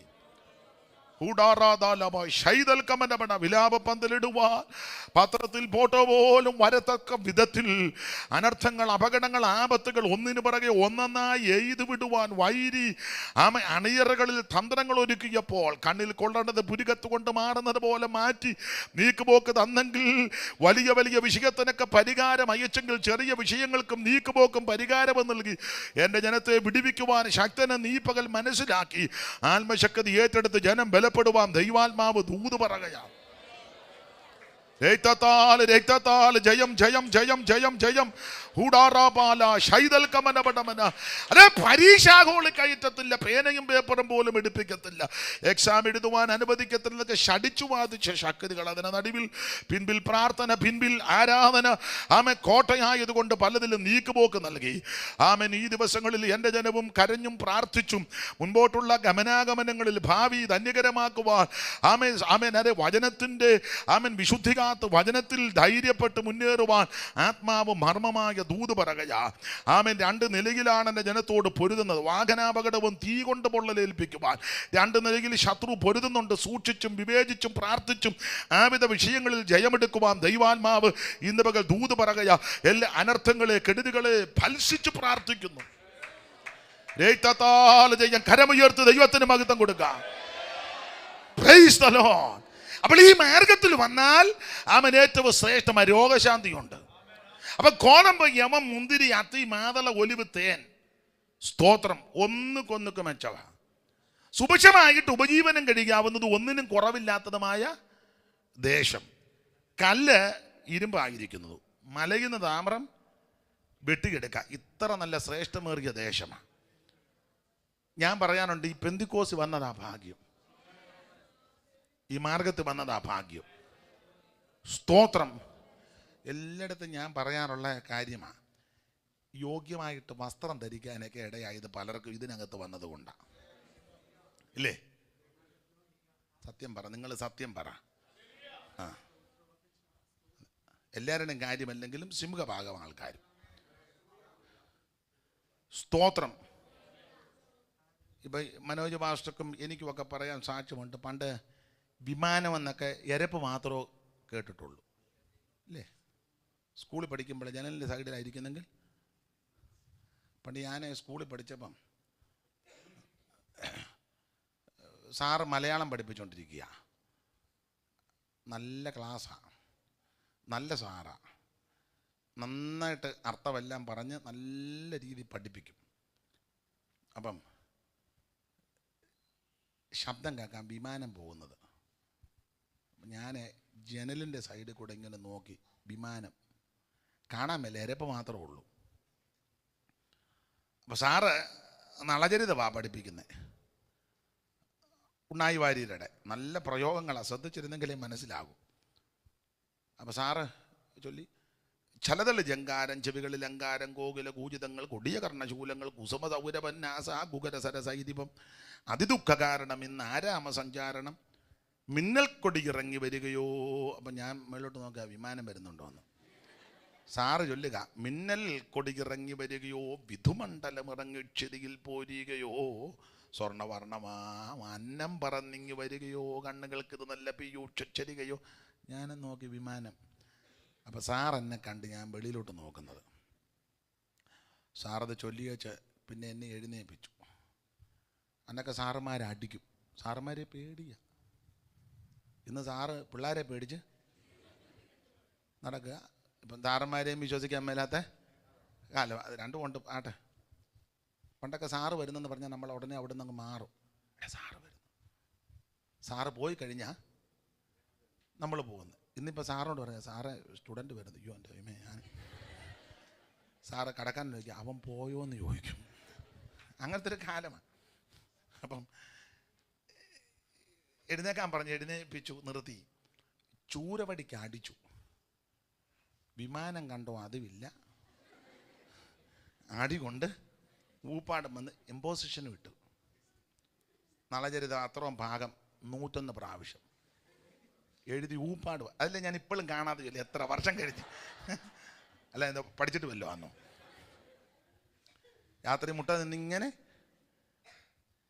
ഇപ്പോഴും എനിക്കതറിയാം ഭാഗം എഴുതിയതാ.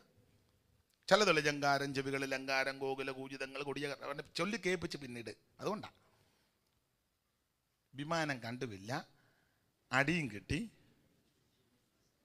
എംപോസിഷനും എഴുതി. അഹങ്കാരം പറയല്ല, നെകളം കയറി പറഞ്ഞതുമല്ല, വളരെ വിനയത്തോടെ പറയുകയാണ്. ഈ മാർഗത്തിൽ വന്നതിന് ശേഷം വിമാനത്തിലിരുന്ന് ഊപ്പാട് വന്നു. നിങ്ങളെല്ലാം വിമാനത്തെ കയറ്റി വന്നല്ലി പറഞ്ഞതിൻ്റെ അർത്ഥം. ഒരു അനുഭവം പറഞ്ഞതേ ഉള്ളൂ. സ്തോത്രം. അതൊരു വിഷയമാണ്. ഇതുപോലെ ഒത്തിരി കാര്യം ഈ മാർഗത്ത് വന്നതാ. സ്തോത്രം. പ്രസംഗിക്കാനൊന്നും അറിയത്തില്ലായിരുന്നു. ഇപ്പോഴും അറിയത്തില്ല. അത് നിങ്ങൾ കേൾക്കുമ്പോൾ അറിയാമല്ലോ. അറിയത്തില്ല.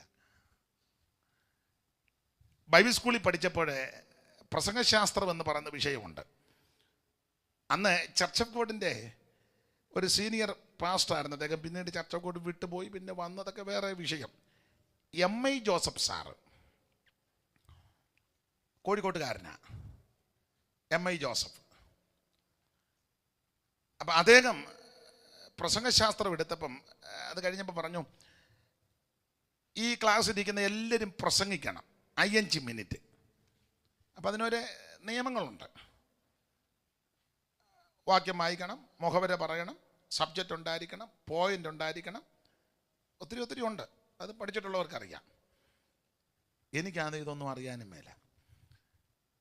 അപ്പം 1-2 സഹോദരന്മാർ പ്രസംഗിച്ച് നന്നായിട്ട് പ്രസംഗിച്ചു. അപ്പം ഈ ഒരാൾ പ്രസംഗിക്കും, ബാക്കിയുള്ളവരെല്ലാം അതിൻ്റെ പോയിൻ്റ് അപാകത എന്തെങ്കിലും ഉണ്ട് എന്നോട്ട് അത് പറയണം, എന്തൊക്കെ തെറ്റ് ഉണ്ടെന്ന്. എൻ്റെ ഊഴം വന്നു. ഞാൻ അവധി എടുക്കാൻ നോക്കിയതാ, കിട്ടിയില്ല. 5 മിനിറ്റ് തന്നു, പ്രസംഗിച്ചു. എന്തുവാന്ന് ഇപ്പോഴും ഓർക്കുന്നില്ല. പ്രസംഗിച്ചിരുന്ന ഉടനെ സാർ ചോദിച്ചു ഇതിൻ്റെ ന്യൂനതകൾ.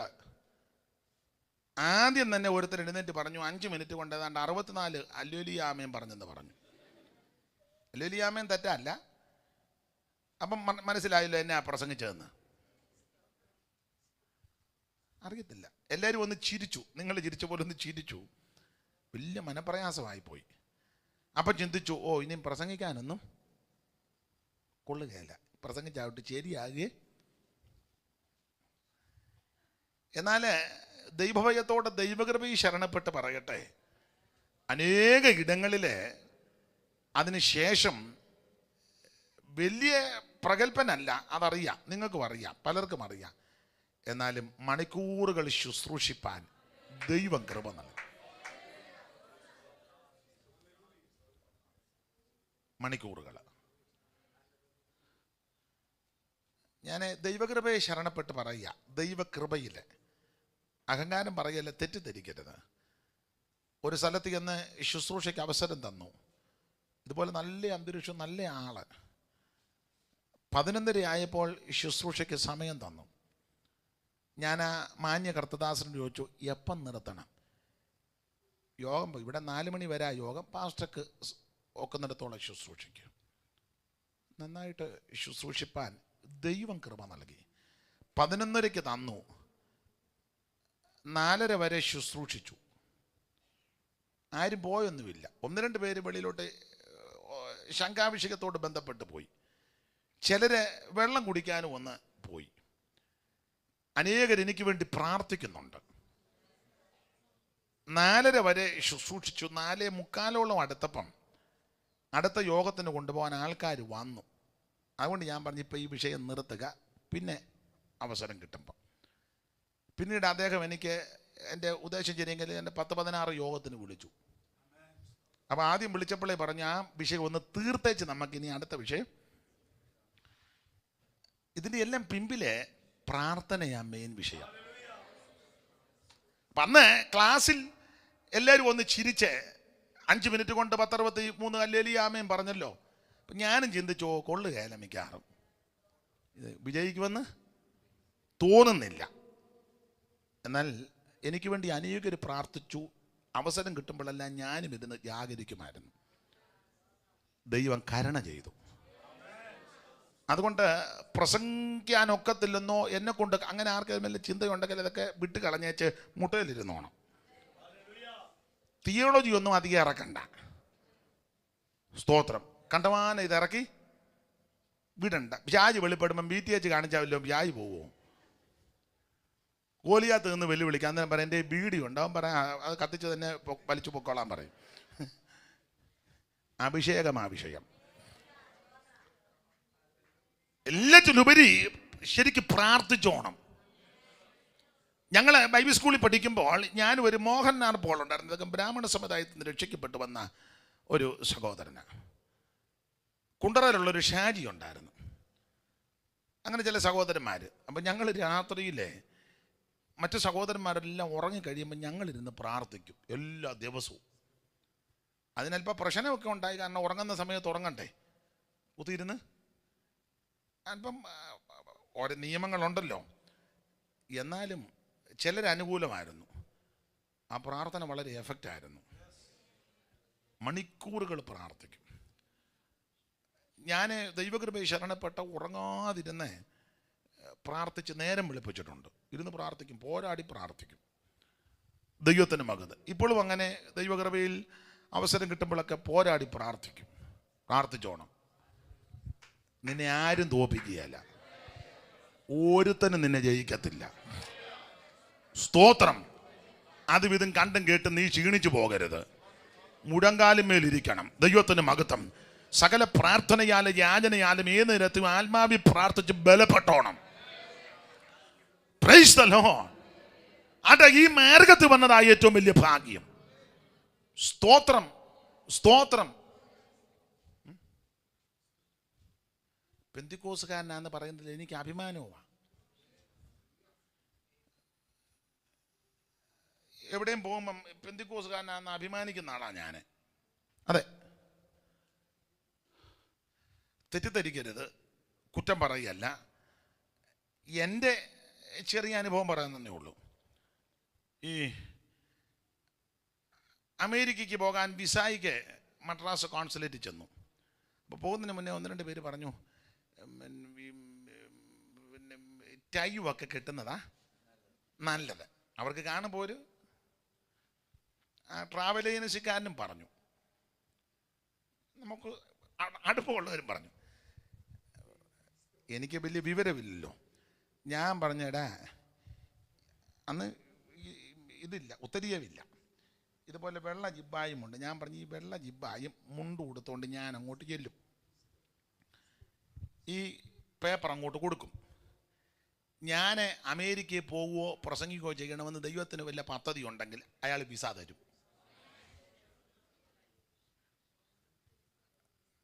ഡ്രസ് കോഡൊന്നും മാറ്റുന്നില്ല. ഞാൻ അവിടെ ചെന്നപ്പം നോർത്ത് ഇന്ത്യ ഒക്കെ നിങ്ങളുടെ സ്വാമി എല്ലാം കൂടെ താരം മാറ്റി അവിടെ നിൽക്കുന്നു വിസായിക്ക്. മുടിയെല്ലാം ഇങ്ങനെ എന്താ മുരിങ്ങക്കോല് പരുവത്തില്. അവരത് മാറ്റിയില്ലല്ലോ.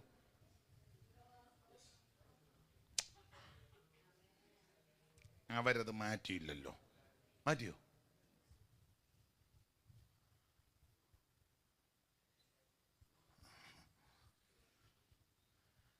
ദൈവകൃപയാൽ അന്നേരം 10 വർഷത്തേക്ക് അടിച്ചു തന്നു. എൻ്റെ തിരുവല്ലയിലെ ട്രാവലിന് ചെന്ന തോമാച്ചനെ, അയാൾ ഇപ്പം TPM-ഇല്ല. ഒരിക്കലേ കാനഡയ്ക്ക് പോകാനായിട്ട് സ്പോൺസർ ലെറ്റർ തന്നു. അപ്പം തോമാച്ചൻ്റെ ഇല്ല കൊടുത്തത്. അപ്പോൾ തോമാച്ചൻ പറഞ്ഞു, പാസ്റ്ററേ, ഇത് ലെറ്ററാ, കുറച്ച് പേപ്പറും കൂടെ നമുക്ക് എങ്ങനെയും ഒപ്പിക്കണം. എന്തോ പേപ്പർ?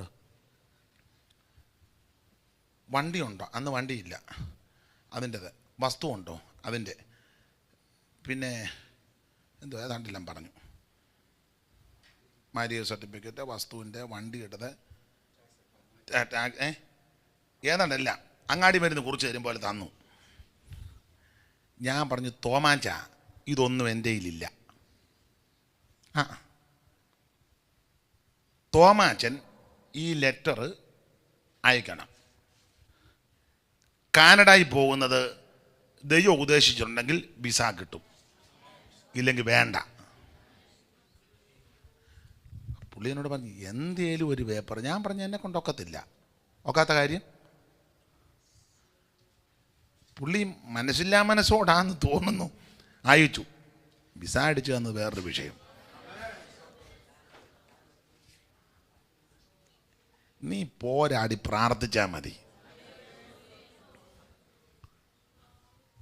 സ്തോത്രം. ഞാനവിടെ വിസായിക്ക് നിൽക്കുമ്പോൾ എൻ്റെ മുന്നിൽ നിന്ന പുള്ളി വെണ്ടർ വരുന്നത് പോലെ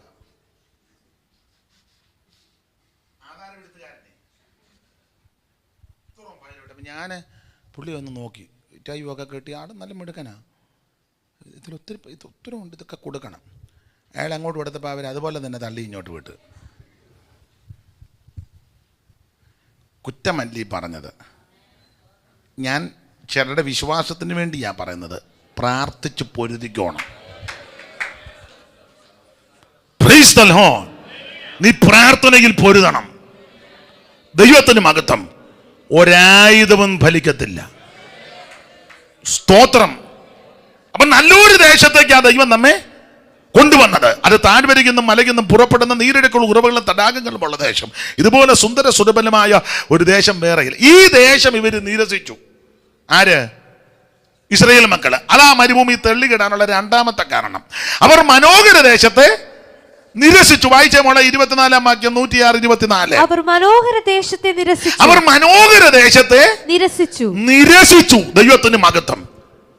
നിരസിക്കാനുള്ള സന്ദർഭം നമുക്കറിയാം. ഇവർ യാത്ര ചെയ്ത് മരുഭൂമിയിൽ കൂടി പ്രയാണം ചെയ്ത് കനാൻ നാട്ടിലേക്ക് വരുന്നതിന് മുമ്പ് യോർദാൻ ഇക്കരെ വന്നപ്പോൾ 2.5 ഗോത്രക്കാർ പറഞ്ഞ് ഞങ്ങൾ അക്കരയ്ക്ക് വരുന്നില്ലെന്ന് നിരസിച്ചു. 2.5 അവർ വന്ന് മോശയോടും പ്രിയപ്പെട്ടവരോടും പറഞ്ഞു, ദയവ് ചെയ്ത് ഞങ്ങളെ അക്കരയ്ക്ക് കൊണ്ടുപോകരുതെന്ന്. വായിച്ചേ 32-1 മുതൽ വായിച്ചേ. സംഖ്യാപുസ്തകം 32-1 മുതൽ. എന്നാൽ രൂബേന്യർക്കും ആദ്യർക്കും എത്രയും വളരെ ആടുമാടുകളും കന്നുകാലികളും ഉണ്ടായിരുന്നു. അവർ യസേർ ദേശവും ഗിലെയാദ് ദേശവും ആടുമാടുകൾക്ക് കൊള്ളാകുന്ന സ്ഥലം എന്ന് കണ്ടിട്ട് വന്ന് മോശയോട് പുരോഹിതനായ ഈ കാഴ്ചപ്പാടെല്ലാം തെറ്റി. ഇപ്പോഴത്തെ കാഴ്ചപ്പാട് എങ്ങനാ? ഗിലെയാദ് ദേശവും യസേർ ദേശവും ഒക്കെ ആടുമാടുകൾക്ക് കൊള്ളാകുന്ന സ്ഥലം എന്ന് കണ്ടിട്ട് അതാ ഇപ്പൊ ആരാധനയ്ക്ക് കൊള്ളാവുന്ന സ്ഥലമെന്നല്ല. ആണോ? അയ്യോ, നല്ല ആരാധനയ്ക്ക് പറ്റിയ സ്ഥലമാ, അങ്ങനെയാണോ? പിന്നെ ആടുമാടുകൾക്ക് ഈ ഗുണപ്പെട്ട പിള്ളേരെ പഠിപ്പിക്കാൻ എവിടെയില്ല. നമ്മൾ ട്രിച്ചിയിലോ കോയമ്പത്തൂരോ ബാംഗ്ലൂരോ പിന്നെ എവിടെയാ പോകുന്നത്? എവിടെയായിക്കോട്ടെ. ഇപ്പം പിന്നെ എല്ലാവരും കാനഡയ്ക്കും UK-ക്കും ഒക്കെയാണ് പോകുന്നത്. ആയിക്കോട്ടെ, എവിടെയെങ്കിലും ഗുണപ്പെട്ട പിള്ളേരാണ് ആദ്യം ആരാധനാ സ്ഥലമാണ് തിരക്കുന്നത്. ആദ്യം വിസ കിട്ടിയാലും കൊള്ളാം, കിട്ടിയില്ലെങ്കിലും കൊള്ളാം, ഇതിലെല്ലാം മുമ്പ് ആദ്യം അവിടെ നമ്മൾ ആരാധനയ്ക്ക് എവിടെയാണ് പോകുന്നത്? ഗുണം പിടിക്കാത്തവനാണല്ലോ. അവിടെ ബീച്ച് കാണുമോ?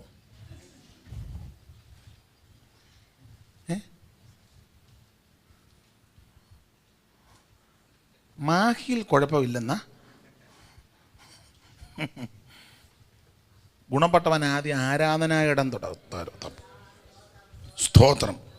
ഇത് ആരാധനയ്ക്കുള്ള സ്ഥലമാണെന്നല്ല കണ്ടത്. പിന്നെയോ ആടുമാടുകൾക്ക് കൊള്ളാവുന്ന സ്ഥലം. കാരണം ഇപ്പൊ ഇഷ്ടം പോലെ കന്നുകാലിയുണ്ട്. ഇപ്പം ഇത്രയും വർഷം കൊണ്ട് ഇഷ്ടം പോലെ. അന്നിറങ്ങിയപ്പം അധികം ഒന്നുമില്ല. ഒരു പെണ്ണാടും ഒരു മുട്ടാടും. ഇറങ്ങിയ സമയത്ത് മിസ്രൈമിന്നേ ഒരു പെണ്ണാട്, ഒരു മുട്ടാട്, ഒരു കുഞ്ഞാട്, പിന്നെ ഒരു തൊട്ടി, ഒരു കൊട്ടി, ഒരു വട്ടി, ഒരു തൊട്ടി, ഒരു കുട്ടി, ഒരു പട്ടി, ഒരു പെട്ടി. അന്ന് ഇത്രയൊക്കെ ഉള്ളു. എല്ലാം ഓരോന്ന് ഇല്ലേ? സാറ് കൊടുത്തിരിക്കുന്ന പ്രയോഗമാണ് ഞാനിപ്പം പറഞ്ഞത്. ആട്ടെ, ചൊല്ലുന്നില്ല. അപ്പം അന്ന് ഒരു പെണ്ണാട്, ഒരു കുഞ്ഞാട്, ഒരു മുട്ടാട്, പിന്നെ ഒരു തൊട്ടി, ഒരു കൊട്ട, ഒരു വട്ടി, ഒരു ചട്ടി, ഒരു പട്ടി, ഒരു കുട്ടി, ഒരു പെട്ടി. ഇറങ്ങിയ സമയത്ത്. ഇപ്പം വർഷങ്ങൾ കഴിഞ്ഞപ്പോൾ ഇഷ്ടം പോലെ പെട്ടി, ഇഷ്ടം പോലെ കുട്ടി, ഇഷ്ടം പോലെ ചട്ടി, ഇഷ്ടം പോലെ തൊട്ടി, ഇഷ്ടം പോലെ ആടുമാടുകളും. ഇപ്പൊ ആരാധന വിഷയമല്ല, ആടുമാടുകളുടെ കാര്യമാണ് വിഷയം. പോച്ച കിട്ടുന്ന ഏരിയയ തപ്പുന്ന. അങ്ങനെ വധയപ്പത്തെ നല്ല സ്ഥലം, ആടുമാടുകൾക്ക് പറ്റിയ സ്ഥലം. മോശയോട് വന്ന് പറഞ്ഞു തന്നെ അടുത്ത വാക്യം. ആടുമാടുകൾക്ക് കൊള്ളാകുന്ന സ്ഥലം എന്ന് കണ്ടിട്ട് വന്ന് മോശയോട് പുരോഹിതനായ എലിയാസനോടും സഭയിലെ പ്രഭുക്കന്മാരോടും സംസാരിച്ചു. അദാരോത്ത്, ദീബോൻ, എസേർ. താഴോട്ട് വായിക്കുമ്പോൾ 5-10 സ്ഥലങ്ങളാ. അടുത്ത വാക്യം വായിച്ചു. യഹോവ ഇസ്രായേൽ സഭയുടെ മുമ്പിൽ ജയിച്ചടക്കിയ ദേശം, ആടുമാടുകൾക്ക് കൊള്ളാവുന്ന പ്രദേശമെന്ന് അടിയങ്ങൾക്കോ ആടുമാടുകളുണ്ട്. അടിയങ്ങൾക്കാണ് ഇപ്പൊ ഇഷ്ടം പോലെ. ആ പഴയ പരിവക്കടൊക്കെ മാറി കേട്ടോ. പണ്ട് വീടില്ലായിരുന്നു, ചെറ്റപ്പരയായിരുന്നു. പണ്ട് പെന്തിക്കോസ് വരുന്ന ആ സമയത്തും ആ കാലയളവില് ചെറ്റപ്പര. എല്ലാവർക്കും ഞാൻ ചിലപ്പോൾ പറയുന്നത് മനസ്സിലാകുകയില്ല. ആനവായമ്പര എന്നാ ഞങ്ങളുടെ നാട്ടിൽ പറഞ്ഞ. ആനവായമ്പര എന്നാന്ന് മനസ്സിലായോ? ഇല്ല. ആനമായം വര, ഒറ്റ വാതിലേ ഉള്ളു, ഹാള് പോലെ കിടക്കുക, ബെഡ്റൂം ഒന്നും സെപ്പറേറ്റ് ഇല്ല. അതിന് ആനമായം വര, സമാഗമന കൂടാരം പോലെ ഒരു വാതിൽ. അതിൻ്റെ അങ്ങേ മൂലയിലായിരിക്കും അടുപ്പ് കൂട്ടിയേക്കുന്നത്. 2-3 മംഗലവും, ചിലപ്പോൾ ഒരു വങ്ക് പൊട്ടിയ ചട്ടിയും. ചട്ടിക്ക് മൂടുന്നതുണ്ടല്ലോ, മൂടി അതിൻ്റെ ആ പിടി അങ്ങ് പോയി. നിങ്ങൾക്കൊന്നും മനസ്സിലാകുന്നില്ല. സ്തോത്രം. ചാണകം ഇട്ട് മെഴുകിയ തറ, നിലന്തല്ലി കൊണ്ടല്ല അടിച്ചൊതുക്കി. നിലന്തല്ലി എന്നാ ഞങ്ങളുടെ അവിടെ പറയുന്നത്. ഇവിടെ എന്തുവാ പറയുന്നത്? അത് തന്നെ. അടിക്കുന്നതിന് വശമൊക്കെ ഉണ്ട്. അടിച്ചേച്ചൊന്ന് വലിക്കുകയൊക്കെ ചെയ്യണം അല്ലേ? വെള്ളത്തിൽ മുക്കി അടിച്ചൊതുക്കി ചാണകവും തണങ്ങിൻ്റെ ഓലയും ചിലയിടത്ത് ചിരട്ടയൊക്കെ കരിച്ചതും ഒക്കെ ചേർത്ത്. നിങ്ങൾ കേരളത്തിലുള്ളവർ തന്നെയാണോ? ഒന്നുകൂടെ നോക്കട്ടെ.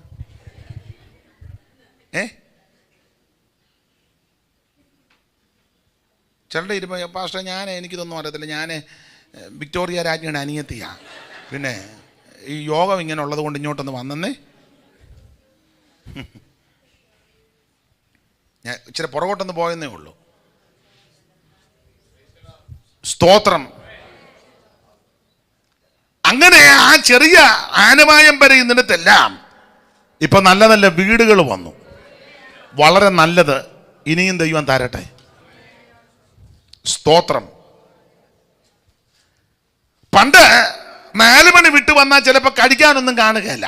സ്കൂളിൽ പോകുന്ന സമയത്തെ 4 മണി പരവേശം എടുത്തായി വരുന്നത്. ഒന്നാമത് ഈ ടീച്ചറുടെ അടിയൊക്കെ മേടിച്ചായി വരുന്നേ. അടിയൊക്കെ മേടിച്ച് ക്ഷീണിച്ചായി വരുന്നത്. വന്ന ഉടനെ എന്തെങ്കിലും കഴിക്കാൻ കിട്ടുമെന്ന് പ്രതീക്ഷിച്ച പറ്റും. പക്ഷേ വീട്ടിൽ വന്നപ്പോഴേ പെട്ടെന്ന് ഡ്രസ്സ് മാറി വെച്ച് പോച്ച പറിച്ചുകൊണ്ട് വരാനാവും, ഇല്ലെങ്കിൽ തല്ല് കിട്ടും. പിന്നെ വൈകിട്ട് അത്താഴമാതിരുന്നത്, അതും യഥേഷ്ട ഒന്നും ചിലർക്ക് കിട്ടത്തില്ല. പരാധീനതയുള്ള കാലമല്ലേ. മുട്ടയൊക്കെ പുഴുങ്ങിയാൽ ഒരു മുട്ടയൊന്നും കിട്ടുകയില്ല. ആൾ കൂടുതലുണ്ടല്ലോ. അപ്പം മുട്ട അമ്മ 2ആയിട്ട് പൊളക്കും.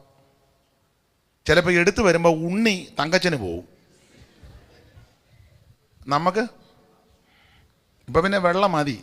ഇപ്പം ആർക്കും അങ്ങനെ ഉണ്ണി. പണ്ടൊക്കെ അതിന് കൊതിച്ചിട്ടുണ്ട്.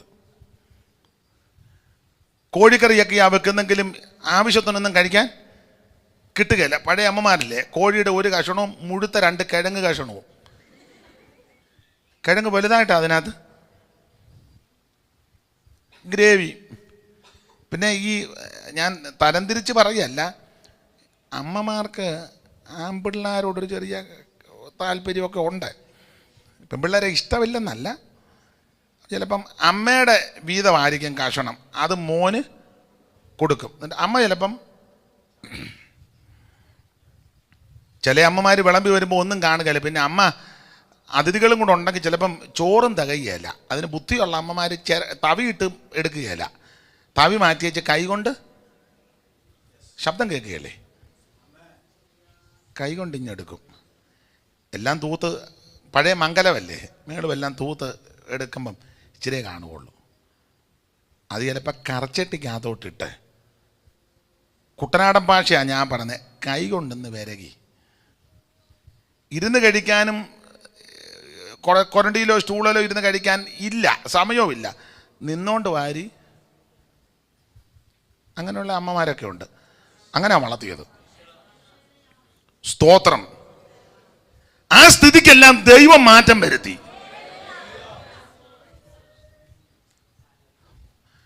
പണ്ട് ഒരാപ്പിള് തിന്നണമെങ്കിൽ പനി വരണം അല്ലേ? ഒരാപ്പിള് തിന്നണമെങ്കിൽ അല്ല, എന്നെ ഒന്നും ആപ്പിൾ മേടിച്ച് ആര് തരാനാ? പനി വന്നു കഴിയുമ്പം ചിലപ്പോൾ കാണാൻ വരുന്നവരോ വീട്ടിലോ, അതും 1/2 കിലോ ആപ്പിള്. ഞാൻ കുറ്റമല്ല, ചിലർക്ക് ഞാൻ പറയുന്നത് ബോധ്യപ്പെടും. ആ 1/2 കിലോ ആപ്പിള് നമ്മൾ കട്ടിലിൻ്റെ സൈഡിൽ കൊണ്ട് വെച്ചിട്ട് നമുക്ക് പൂള് തിന്നാനും ഒക്കത്തില്ല. അമ്മയോ വേണ്ടപ്പെട്ടവർ വന്ന് പകുതി ആദ്യം തരും. അമ്മ അതുകൂടെ അത് വൈകിട്ട് മതി. കാരണം എന്നും അരക്കിലോ വെച്ച് മേടിക്കാനുള്ള മാർഗം. ഇപ്പോഴത്തെ ഈ കൊച്ചുങ്ങൾക്കൊക്കെ ആപ്പിളും വേണ്ട, നിനക്ക് ആപ്പിൾ വേണോടാ ഇപ്പം, അവന് വേണ്ട, അതാ എനിക്കറിയാം. പിള്ളേർക്ക് ഇപ്പം ചിക്കനും ഇപ്പം എല്ലാം ഇല്ല, മന്തിയാ. യോഗത്തിന് വന്നെല്ലാം മന്തി ഇരിക്കും പോലെ ഇരിക്കുന്നത്. ഒരെണ്ണത്തിനൊരു അല്ലേ മന്തി ഇരിക്കും. യോഗത്തിന് വന്നതെല്ലാം കരിമന്തി ഇരിക്കും പോലെ. തമാശല്ലി പറയുന്നേ. കഴിച്ച് ആ കോഴി കൊച്ചുങ്ങളാണെല്ലാം ഈ കോഴി നീ തിന്നുന്നത്. യോഗത്തിന് വന്നാൽ വെള്ളക്കോഴി ഇരിക്കുമ്പോൾ നിങ്ങൾ ശ്രദ്ധിച്ചേ, നമ്മൾ ആ കോഴിയുടെ ബ്രോയിലർ കോഴി അതാ. നിങ്ങൾ നോക്കി അങ്ങോട്ടും ഇങ്ങോട്ടും നോക്കി, എല്ലാ വെള്ളക്കോഴി ഇരിക്കുമ്പോൾ ഇരിക്കുകയല്ലേ, ഒരു അനക്കമോ. പിന്നെ അങ്ങരിക്കും. പണ്ടത്തെ സ്ഥിതിക്കെല്ലാം ദൈവം മാറ്റം വരുത്തിയെന്ന്. ഇതെല്ലാം ഓർത്ത് നീ ദൈവത്തിന് മഹത്വം കൊടുത്തോണം. ഈ മാർഗത്തിൽ വന്നതാ നിന്റെ ഭാഗ്യം. പണ്ട് ആർക്കുണ്ടായിരുന്നു? സൈക്കിള് പോലും പലർക്കും ഇല്ലായിരുന്നല്ലോ. സൈക്കിള് പോലും ഇല്ലായിരുന്നു. ആകെ കൂടെ കാറുള്ളത് 1 or 2 പേർക്കേ ഉള്ളു കാറ്. നമുക്കുള്ള കാറെന്ന് വെച്ചാൽ മഴക്കാറാ. നല്ല ഓള് കൊള്ളുമ്പോൾ മുറ്റത്തിറങ്ങി മേളിലോട്ട് നോക്കണം, നമ്മുടെ കാറ്. അതെ, കേട്ടിട്ടുണ്ട്. പണ്ട് പെന്തിക്കോസിലെ പഴയ കാശുകാർ ചിലരേ ഉള്ളൂ. അതിൽ 1-2 പേരെ പറ്റി കേട്ടിട്ടുള്ള ഒന്ന് 56 കുഞ്ചാന, പഴയ കാശുകാർ. പിന്നെ കൊട്ടാരക്കര അലയിട് ലൂക്കാച്ചാന, വേറൊരു കാശുകാരൻ. പിന്നെ വാകത്താനത്ത് പാതിയപ്പള്ളി കുഞ്ഞവറാച്ചൻ. ഇങ്ങനെ വളരെ വിരളം ആൾക്കാരാണ് സാമ്പത്തിക ഭദ്രതയുള്ളത്. കുമ്പനാട്ടും പണ്ട് ആകെ 2 പേർക്ക് കാറെന്നാ. ഒന്ന് സാറപ്പച്ചന് കെ എബ്രഹാം അവർക്ക്, 2 മെഴുവേലി ചെറിയാച്ചനൊരു കാറ്. അത് സ്വീഡൻ സായിപ്പ് അവർ കൊടുത്തതാണ്. 2 കാറ് കപ്പലെ കൊണ്ടുവന്ന് ഇറക്കി, അത് കുമ്പനാട്ട് കൊണ്ടുവന്നു. അതിലൊരു കാറ് സാറപ്പച്ചൻ്റെ മകൻ തന്നെ കൊണ്ടുവന്ന് ഇടിച്ച് പോയി. പിന്നെ അദ്ദേഹത്തിൻ്റെ അനുജൻ അതങ്ങ് തിരുവനന്തപുരത്തിന് ലോറിയെ കയറ്റി കൊണ്ടുപോയി. അതൊക്കെ വേറെ ചരിത്രം പോട്ടെ. ചെറിയാച്ചൻ, മെഴുവേലി ചെറിയാച്ചൻ, KC ചെറിയാച്ചൻ, അതൊക്കെ പിന്നെ ഷാരോ സഭയോട് ബന്ധപ്പെട്ട് നിന്നു. അങ്ങനെയൊക്കെ വളരെ. പിന്നെ TV തോമസിനും കാറുണ്ടായിരുന്നെന്ന. വിരളം ആൾക്കാർക്കാണ്. ഇപ്പൊ കുമ്പനാട് കാറിൻ്റെ കഴിഞ്ഞ ദിവസവും പത്രത്തിൽ കണ്ടു, പാർക്കിങ് കുമ്പനാട്ട് അനുവദിക്കുകയല്ലെന്ന്. എന്നാത്തിനാന്ന് എന്നോട് ഇപ്പോൾ ചോദിക്കരുത്. കാറ് ധാരാളമായി. അതെ, എല്ലാവർക്കും ദൈവം വണ്ടി തരട്ടെ. പഴയ സ്ഥിതിക്കെല്ലാം ദൈവം മാറ്റം വരുത്തി. ഞാൻ എല്ലായിടത്തും പറയുന്ന ഒരു കാര്യം ഒന്നുകൂടെ പറയുക. പണ്ട് ചേട്ടാനിയന്മാർ 4-5 പേരുണ്ടെങ്കിൽ എല്ലാവർക്കും ചിലപ്പോൾ ഇട്ടുമാറാൻ ഷർട്ട് കാണുകയില്ല. ചേട്ടൻ ഷർട്ട് തേച്ചു എല്ലാം ഇട്ടേച്ച് കുളിക്കാൻ പോയപ്പോൾ അതിട്ടുകൊണ്ട് അനിയൻ പോയി. അവൻ കുളി കഴിഞ്ഞ് വന്നപ്പോൾ അമ്മ എൻ്റെ ഷർട്ട് കാണുന്നില്ല. ഞാനെടുത്തില്ല, ഞാൻ ഇവിടെ തേച്ചിട്ടേക്കുന്നത്. എന്നാൽ ജോയിക്കുട്ടി ഇട്ടുകൊണ്ട് പോയായിരിക്കും. ജോയിക്കുട്ടി എന്ന് വിളിച്ചപ്പോൾ അവൻ റോഡിൽ ചെന്ന് ഷർട്ട് ഇട്ടുകൊണ്ട്. ഒന്ന് ചേട്ടൻ ഇളകി. അല്ലല്ലോ, നീ അങ്ങ് സമാധാനപ്പെടും, അവൻ ഇല്ലാഞ്ഞിട്ടല്ലേ, നീ വേറെ അങ്ങ്. എൻ്റെ എല്ലാം പോയി, ഉള്ളതങ്ങ് ഇടുമോ ഇല്ലേ. ഇപ്പം ജോയിക്കുട്ടിയുടെ ഷർട്ട് തന്നെ എത്ര ഉണ്ടെന്ന് ജോയിക്കുട്ടിക്ക് ഒരു ഏരിയ മുഴുവൻ ഷർട്ടാ ഇല്ലേ. ചേട്ടനും അങ്ങനായി. ഇതെല്ലാം ഓർത്തോണം, ദൈവത്തെ മഹത്വപ്പെടുത്തണം. സഹോദരിമാരോട് ഞാൻ പറയാറുണ്ട്, ചില അമ്മമാരൊക്കെ പറഞ്ഞ് കേട്ടുണ്ട്, പണ്ടൊക്കെ ചിന്തിക്കുമായിരുന്നു നല്ലൊരു സാരി ഉണ്ടായിരുന്നേ ഉടുത്തോണ്ടെന്ന് മാസയോഗത്തിന്.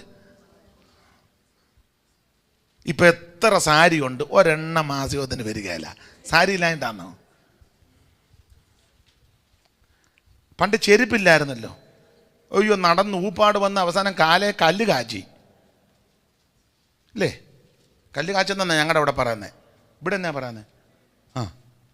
കറുത്ത് പാടുപോലെ ഇങ്ങനെ നിൽക്കുമ്പം പിന്നെ തിരി അടിക്കും, എണ്ണത്തിരി. ചെരുപ്പില്ലെന്ന്. പിന്നെ ആകെ കൂടി ഒരു ചെരുപ്പുണ്ടായിരുന്നു, അത് തേച്ച് പാരകണ്ണിൻ്റെ അത് തേച്ച് തേച്ച് തേച്ച് തേച്ച് അതിൻ്റെ ആ കാലിൻ്റെ ഉപ്പൂറ്റിയുടെ അവിടെ ഇച്ചിരി തുളയും വീണ് 4 വശവും തേച്ച് യോഗത്തിന് സ്പീഡിൽ ഓടി വന്നപ്പോൾ പെട്ടെന്ന് വന്നപ്പം അതിൻ്റെ വള്ളി പൊട്ടി. പിന്നെ കടയിൽ ചെന്ന് 50 പൈസയ്ക്ക് വള്ളി മേടിച്ച് കുത്തിക്കയറ്റി. ഓർക്കുന്നില്ല ഇതൊന്നും? അതൊന്ന് ജനിച്ചപ്പോഴേ ഷൂവിനകത്തായിരുന്നോ? സ്തോത്രം. എല്ലാം ഓർത്ത് ദൈവത്തിന് മഹത്വം കൊടുക്കണം. സ്തോത്രം. കാത്തുകൃപയും കാലം മുഴുവൻ നീ കൈവിടാതെന്നെ കൺമണി പോലെ. കാത്തുകൃപയും കാലം മുഴുവൻ നീ കൈവിടാതെന്നെ കൺമണി. കലങ്ങിയുള്ളം നീറും നേരം, കലങ്ങിയുള്ളം നീറും നേരം അരികിൽ വന്നേകി ആശ്വാസം, അരികിൽ വന്നേകി. മമ മണാള നിൻ പ്രേമത്താലേ, മമ മണാള നിൻ പ്രേമത്താലേ നിറയുന്നേയനുള്ളം ഇന്നേരം, നിറയുന്നേയൻ. ഓ അതിശയമേ യേശുവിൻ സ്നേഹം, ആനന്ദമേ ആയതിൻ ധ്യാനം. അതിശയമേ യേശുവിൻ സ്നേഹം, ആനന്ദമേ ആയതിൻ ധ്യാനം. ആഴമുയരം നീളം വീതി, ആഴമുയരം നീളം വീതി ആർക്ക് ഗ്രഹിക്കാം നിൻ പ്രേമം, ആർക്ക് ഗ്രഹിക്കാം. മമ മണാള നിൻ പ്രേമത്താലേ, മമ മണാള നിൻ പ്രേമത്താലേ നിറയുന്നേയനുള്ളം ഇന്നേരം, നിറയുന്നേയൻ. കരമുയർത്തി ദൈവത്തിന് മഹത്വം കൊടുക്ക. ഈ മാർഗത്തിൽ വന്നതാണ് നമ്മുടെ ഭാഗ്യം. നല്ലൊരു ദേശത്തേക്ക് ആ ദൈവം നിന്നെ കൊണ്ടുവന്നത്. അതുകൊണ്ട് ദൈവമക്കൾ നിരാശപ്പെട്ടു പോകരുത്, തളർന്നു പോകരുത്. നല്ല ദേശത്തേക്ക് ദൈവം നിന്നെ കൊണ്ടുവന്നു. ഈ ദേശത്തെ ഇവർ നിരസിച്ചു, ഇവർ അക്കരെ വരുന്നില്ലെന്ന് പറഞ്ഞു. മോശയോട് പറഞ്ഞു, ഞങ്ങളെ ദൈവം ചെയ്ത് കൃപയുണ്ടെങ്കിൽ ദയുണ്ടെങ്കിൽ അക്കരയ്ക്ക്. പിന്നെ ഒരു ഉടക്കുണ്ടാക്കാതിരിക്കാൻ മോശ പറഞ്ഞ് ഇക്കരെ താമസിച്ചോളൂ. ഇക്കരെ ആടിനെ തീറ്റാനാണ് താമസിച്ചത്. ആടിനെ തീറ്റി പിന്നെ പരുവക്കേടായി പാകം. പിന്നത്തേത് വിശദീകരിക്കുന്നില്ല. യേശുവിൻ്റെ കാലം വന്നപ്പോൾ ആടും എല്ലാം പോയി അവസാനം പന്നിയെ തീറ്റാൻ തുടങ്ങി. ഉണ്ടോ? പന്നിയെ തീറ്റില്ല. പന്നി യാതൊരു ബോധമില്ലാത്ത ജാതിയാ പന്നി. ആ പന്നിക്ക് ഭൂതവും കൂടെ കയറി. എങ്ങനുണ്ട്? ആടിനെ തീറ്റ തുടങ്ങിയതാ, ഒടുവിൽ ഇപ്പം വന്ന് നിൽക്കുന്നത് സുവിശേഷ വേലയല്ല തുടങ്ങിയത്. ഇപ്പം പിന്നെ വേറെ പല വേലകളാണ്. വണ്ടിക്കച്ചവടം, മത്തക്കച്ചവടം, റിയൽ എസ്റ്റേറ്റ്, ബ്രോക്കർ പണി, അങ്ങനെ പല പല. ഈവൻ പോകുന്നത് വരെ പട്ടിണിയാന്തേലും ബുദ്ധിമുട്ടാന്തേലും ഈ വേലയാണ് നമ്മുടേത്. Price the Lord. ആട്ടെ, ഒന്ന് തെള്ളിയിടാനുള്ള ഒന്നാമത്തെ കാര്യം ബാൽപെയോറിനോട് ചേർന്നു. രണ്ടാമത്തെ കാര്യം മനോഹര ദേശത്തെ നിരസിച്ചു. ഓടിച്ച് അവസാനിപ്പിക്കാം. 1-2 കാര്യം കൂടെ പറയാം. ഇനി ഇവരെ തെള്ളിയിടാനുള്ള മൂന്നാമത്തെ പ്രധാനപ്പെട്ട ഒരു കാരണം, ഇവരെ കൂടാരങ്ങളിൽ വെച്ച് പിറുപിറുപ്പ് നടത്തി. അതാ പ്രധാനപ്പെട്ട ഒരു വിഷയമായി. ഇവര് കൂടാരത്തിൽ വെച്ച് പിറുപിറുത്തു. 25-ാം വാക്യം വായിച്ചേ, 106-ന്റെ. അവർ തങ്ങളുടെ കൂടാരങ്ങളിൽ വെച്ച് പിറുപിറുത്തു. അവർ തങ്ങളുടെ കൂടാരങ്ങളിൽ വെച്ച് പിറുപിറുത്തു. ദൈവത്തിന്റെ മഹത്വം. പിറുപിറുത്തു. ദൈവം ഇഷ്ടപ്പെടാത്ത ഒരു പാപമാ പിറുപിറുപ്പ്. ദൈവമക്കൾ പിറുപിറുക്കരുത്. എപ്പോഴും സംതൃപ്തരായിരിക്കണം. ബുദ്ധിമുട്ട് കാണും, ഞെരുക്കമൊക്കെ കാണും, ഞരക്കമൊക്കെ കാണും. പക്ഷേ അതിന് നടുവിൽ സംതൃപ്തിയോടെ ജീവിച്ചോണം. ദൈവത്തിന് മഹത്വം. പിറുപിറുക്കരുത്. ഇവര് പിറുപിറുത്ത 12 സ്ഥലത്ത് വെച്ചാണ് ഇവര് പിറുപിറുത്തത്.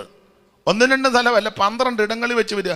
അത് 12 പറയണമെന്ന് ആഗ്രഹമുണ്ട്, എങ്കിലും ഞാൻ സമയത്തെ ഭയപ്പെടുന്നുകൊണ്ട് മുതിരുന്നില്ല. 12 ഇടങ്ങളിൽ വെച്ച് പിറുപിറുത്ത് 10 സ്ഥലത്ത് വെച്ച് ശിക്ഷയും നടത്തി. ഒന്നാമത് ഇവര് പിറുപിറുത്തത് ചെങ്കടൽ തീരത്ത് വെച്ചാ പിറുപിറുത്തത്. പുറകെ ഫറവോന്റെ സൈന്യം വരുന്ന കണ്ട് ഇവര് പിറുപിറുക്കുക. പറഞ്ഞിട്ട് പറയാം, മിസ്രയീമിൽ ശവക്കുഴി ഇല്ലായിട്ടാണോ നീ ഞങ്ങളെ ഇങ്ങോട്ട് കൊണ്ടുവന്നത്? ഈ ചെങ്കടൽ കടത്താതെ ദൈവം ഇവരെ വേറെ വഴി കൂടെ കൊണ്ടുപോകാമായിരുന്നു. ചെങ്കടൽ കടക്കാനുള്ള വഴിയുണ്ട്. ആ വഴിയെ പറ്റി വായിക്കുന്നത് വീതിയുള്ള വഴിയാണ്, വിശാലമായ വഴിയാണ്, വണ്ടി പോകുന്ന വഴിയാണ്. ആ വഴിയെ ദൈവം വിട്ടില്ല. നമ്മുടെ വഴിയല്ലല്ലോ ദൈവത്തിന്റെ വഴി. വിശാലമായ വഴി, വീതിയുള്ള നല്ല തെരുവുണ്ടായിരുന്നു, നല്ല വഴി, എൻ്റെ ഭാഷ പറഞ്ഞ നല്ല ഹൈവേ, അതിലെ ദൈവം വിട്ടില്ല. ഇവരെ വേറെ വഴി കൂടാ ദൈവം വിട്ടത്. വായിച്ചേ പുറപ്പാട് പുസ്തകം 13-ാം അധ്യായത്തിന്റെ 17 മുതലുള്ള വാക്യം വായിച്ചേ. ഫറവോൻ ജനത്തെ വിട്ടയച്ച ശേഷം ഫെലിസ്ത്യരുടെ ദേശത്തു കൂടിയുള്ള വഴി അടുത്തതൊന്നും വരികയും, പക്ഷേ ജനം യുദ്ധം കാണുമ്പോൾ അനുദപിച്ച് മിസ്രയീമിലേക്ക് മടങ്ങിപ്പോകുന്ന വെച്ച് ദൈവം തമ്പുരാൻ അവരെ അതിലേക്ക് കൊണ്ടുപോകില്ല. അടുത്തത് ചെങ്കടലിനരികെയുള്ള മരുഭൂമിയിൽ കൂടി ദൈവം ജനത്തെ ചുറ്റി നടത്തി. അപ്പോൾ ഈ വിശാലമായ വീതിയുള്ള വഴി കൂടെ ദൈവം വിട്ടില്ല. ആ വഴി വിടാഞ്ഞതിന്റെ കാരണം അവിടെ ആ വഴിയെ പറ്റി വായിക്കുന്നത് ഫെലിസ്ത്യരുടെ ദേശത്തു കൂടിയുള്ള വഴിയാ, അതിലെ വിട്ടില്ല. അപ്പൊ ചെങ്കടൽ കടക്കാതെ പെട്ടെന്ന് പോകാം ഈ വഴി കൂടെ, അതിലെ വിട്ടില്ല. വണ്ടി പോകുന്ന വഴിയാന്ന് പറയാൻ കാര്യം, യോസേപ്പ് രഥം അയച്ചത് ആ വഴി കൂടാ. മിസ്രയീമിന്നേ രഥം അയച്ചത് ആ വഴി കൂടാ, വണ്ടി പോകുന്ന വഴിയാ, അത് എളുപ്പ വഴിയാ. അതുകൊണ്ട് ആ ബെന്യാമിനെ വിടാതിരുന്നപ്പോൾ പിള്ളേര് ശടിച്ചു, അപ്പനും ശടിച്ചു, വിടത്തില്ല. ഒടുവിൽ ധാന്യമെല്ലാം തീർന്നപ്പോൾ യാക്കോബ് പിള്ളേരോട് ചോദിച്ചു, ഇന്ന് ശാപ്പാടിന് വല്ലതും ഉണ്ടോ? ഇല്ല, എല്ലാം തീർന്നു. ഇവിടെ നമ്മുടെ കാര്യം എങ്ങനെ അച്ചായൻ ബെന്യാമിനെ വിടാതിരുന്നുകൊണ്ട് അവനെ വിട്ടു തരിക എന്ന് ഞങ്ങളിപ്പോൾ 2 വട്ടം പോയിച്ച് വരേണ്ട സമയം കഴിഞ്ഞെന്ന്. അതാ എളുപ്പ വഴി. ഞങ്ങളിപ്പോൾ 2 വട്ടം പോയിച്ച് വരേണ്ട സമയം കഴിഞ്ഞു. അത് എളുപ്പ വഴിയാ, വണ്ടി പോകുന്ന വഴിയാ. ആ വഴി ദൈവം വിട്ടില്ല. എന്താ ആ വഴിയെ വിടാഞ്ഞത്? 2-3 കാരണമാണ്.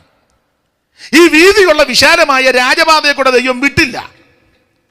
അതിന് ഒന്നാമത്തെ കാര്യം, ചെങ്കടലിന്റെ തീരത്തുകൂടെ അക്കരെ കടത്തിയെങ്കിൽ ഫറവോനി സൈന്യത്തെ മുക്കിക്കൊല്ലാൻ പറ്റൂ.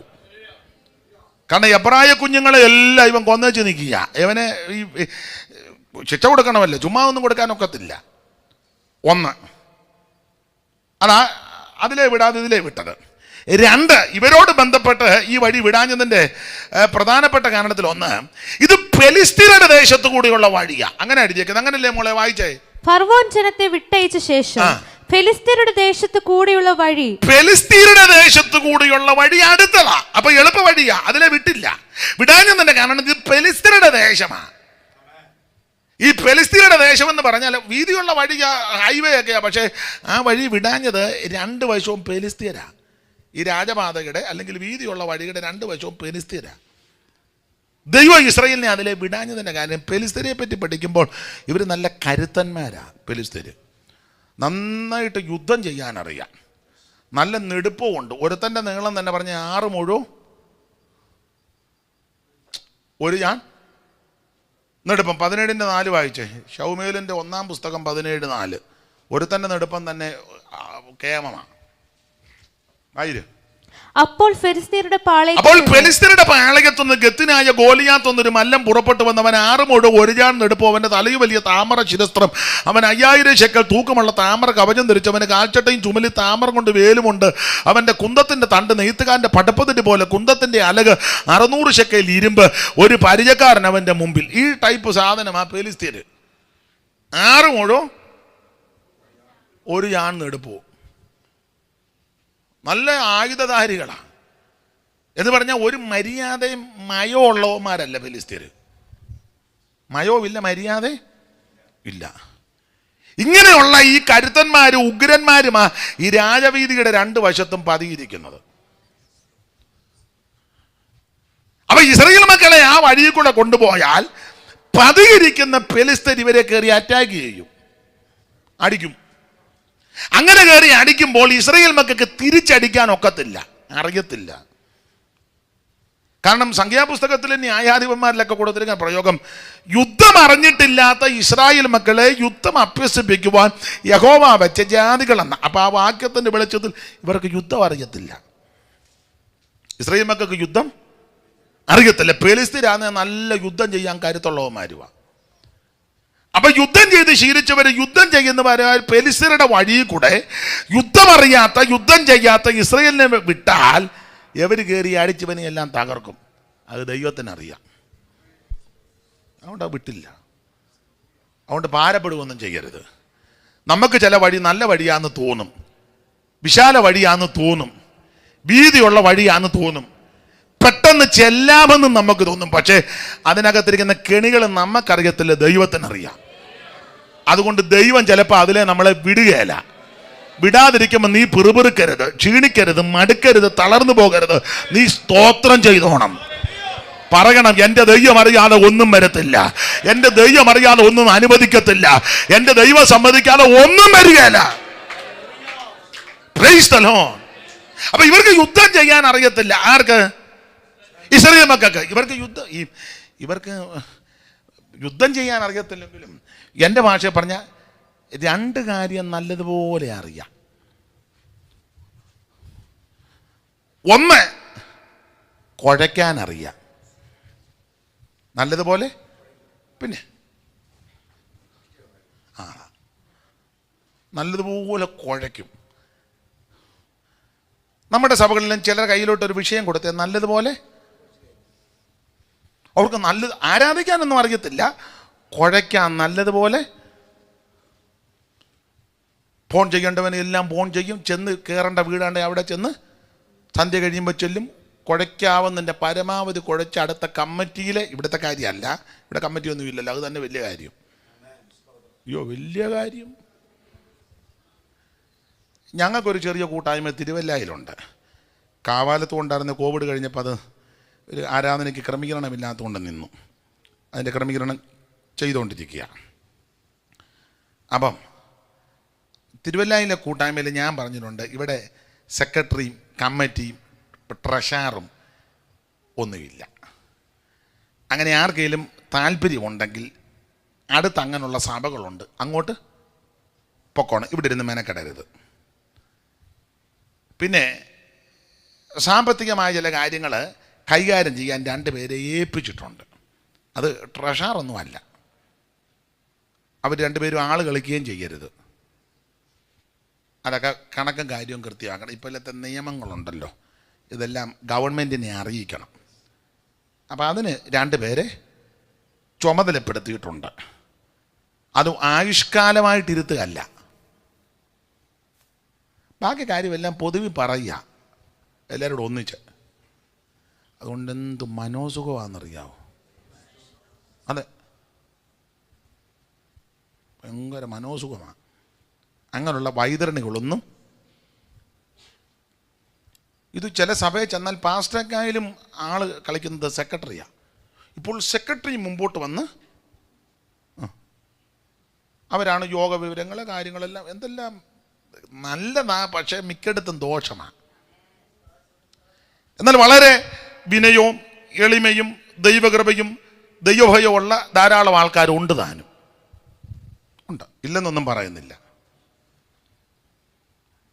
ഇവർക്ക് 2 കാര്യം അറിയാം, യുദ്ധം ചെയ്യാൻ അറിയത്തില്ല. 2 കാര്യം അറിയാം. ഒന്ന്, നല്ലതുപോലെ കുഴയ്ക്കാൻ അറിയാം. ഏതെങ്കിലും വിഷയം കയ്യിലോട്ട് കൊടുത്തേ കുഴച്ച് അന്നേരം ഒറ്റയാഴ്ച കൊണ്ട് കുഴയ്ക്കും. ഒന്ന്, കുഴയ്ക്കാൻ അറിയാം. 2, കഴിക്കാനും അറിയാം. കഴിക്കാൻ അറിയാൻ അവർ തന്നെ പറഞ്ഞല്ലോ, നന്നായിട്ട് കഴിച്ച കാര്യം. വായിച്ച സംഖ്യാപുസ്തകം 16-ാം അധ്യായത്തിന്റെ 3 മുതലുള്ള വാക്യവും സംഖ്യാപുസ്തകം 11-ാം അധ്യായത്തിന്റെ 4 മുതലുള്ള വാക്യവും പെട്ടെന്ന്. ഇത് കേട്ടപ്പോൾ മോശ കവിണു വീണു. അവൻ കോരഹിനോടും അവന്റെ എല്ലാ കൂട്ടുകാരും. പുറപ്പാട് പുസ്തകം 16-ാം അധ്യായത്തിന്റെ 3-ാം വാക്യവും സംഖ്യ 11-ന്റെ 4. പുറപ്പാട് 16:3. ഇസ്രായേൽ മക്കൾ അവരോട്, ഞങ്ങൾ ഇറച്ചിക്കലങ്ങളുടെ അടുക്കൽ ഇരിക്കുക. ഞങ്ങൾ ഇറച്ചിക്കലത്തിന്റെ അടുക്കൽ നന്നായിട്ട് കഴിക്കാൻ അറിയാം. ഇറച്ചിക്കലത്തിന്റെ അടുക്കലിരിക്കുകയും തൃപ്തിയാകും വണ്ണം ഭക്ഷണം കഴിക്കുകയും ചെയ്യും. നന്നായിട്ട് കഴിക്കാൻ അറിയാം. ഇവർ തന്നെ പറയാ ഞങ്ങൾ കഴിക്കാൻ. അവിയലൊന്നും കൊടുത്താൽ അത്ര താല്പര്യമില്ല. തോരനോടും വലിയ എല്ലാവരുടെയും കാര്യമല്ല.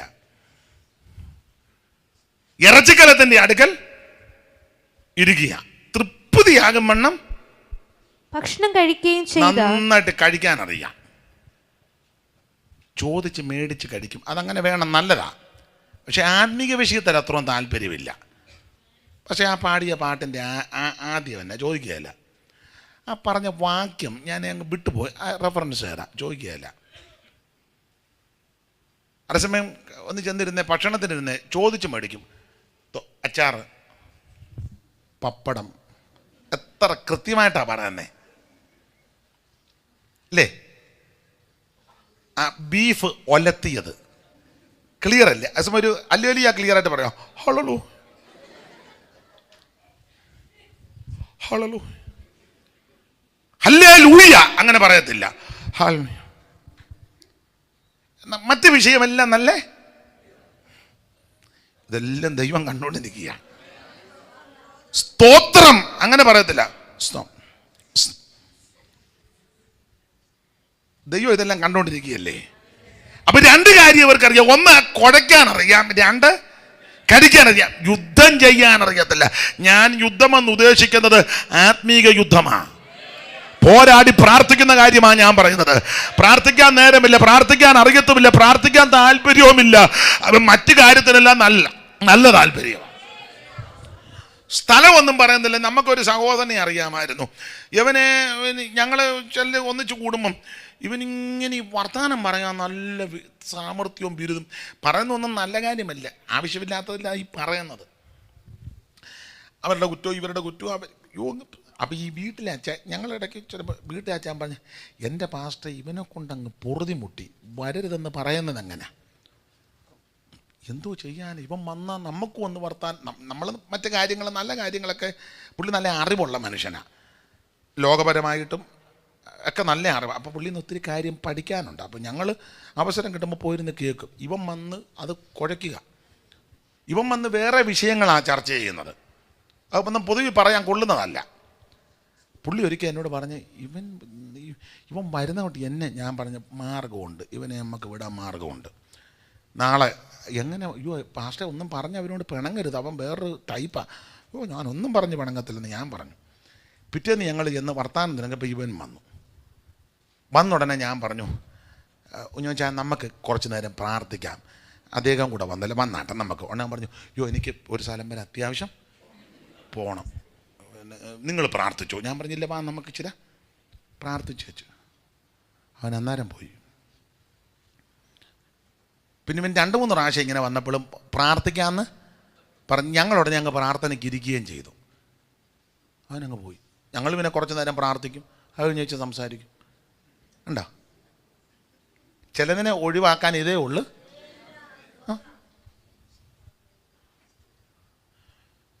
ചിലപ്പോൾ അതിന് മറുവശം നിങ്ങൾ കുറ്റം പറയുമെങ്കിലും, എനിക്ക് വേണ്ടപ്പെട്ടൊരു പാസ്റ്റർ, അദ്ദേഹം മരിച്ചുപോയി, പഴയ ആളാണ്, PM ഫിലിപ്പ് സാറിൻ്റെ ശിഷ്യനാണ്. അദ്ദേഹം എന്നോടൊരിക്കൽ പറഞ്ഞു, സഭയെ കുറച്ച് മിടുക്കന്മാരുണ്ട്, പുള്ളി ചെല്ലുന്നതിന് മുന്നേ ഇവരങ്ങ് പ്രാർത്ഥിച്ച് യോഗം തുടങ്ങി.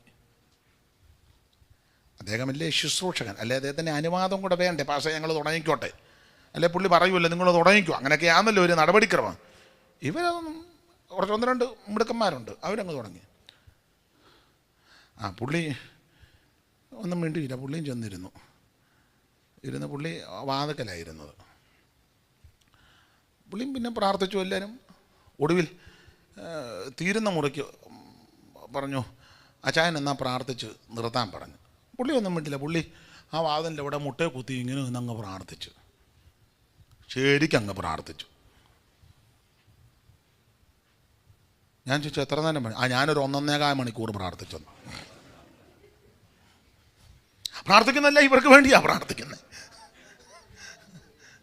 അവർക്ക് വേണ്ടിയാ. PM ഫിലിപ്പിൻ്റെ ശിഷ്യനാണ്. പിന്നെ അവർ വന്ന് പറഞ്ഞു, പാസ്റ്റർ ക്ഷമിക്കണം. ഇവിടെ പറഞ്ഞ് ഒരു നടത്തിപ്പില്ല എല്ലാത്തിനും. പ്രാർത്ഥന തെറ്റാന്നല്ല. ഇവർക്ക് 2 കാര്യം അറിയാം ഇസ്രായേലിന്.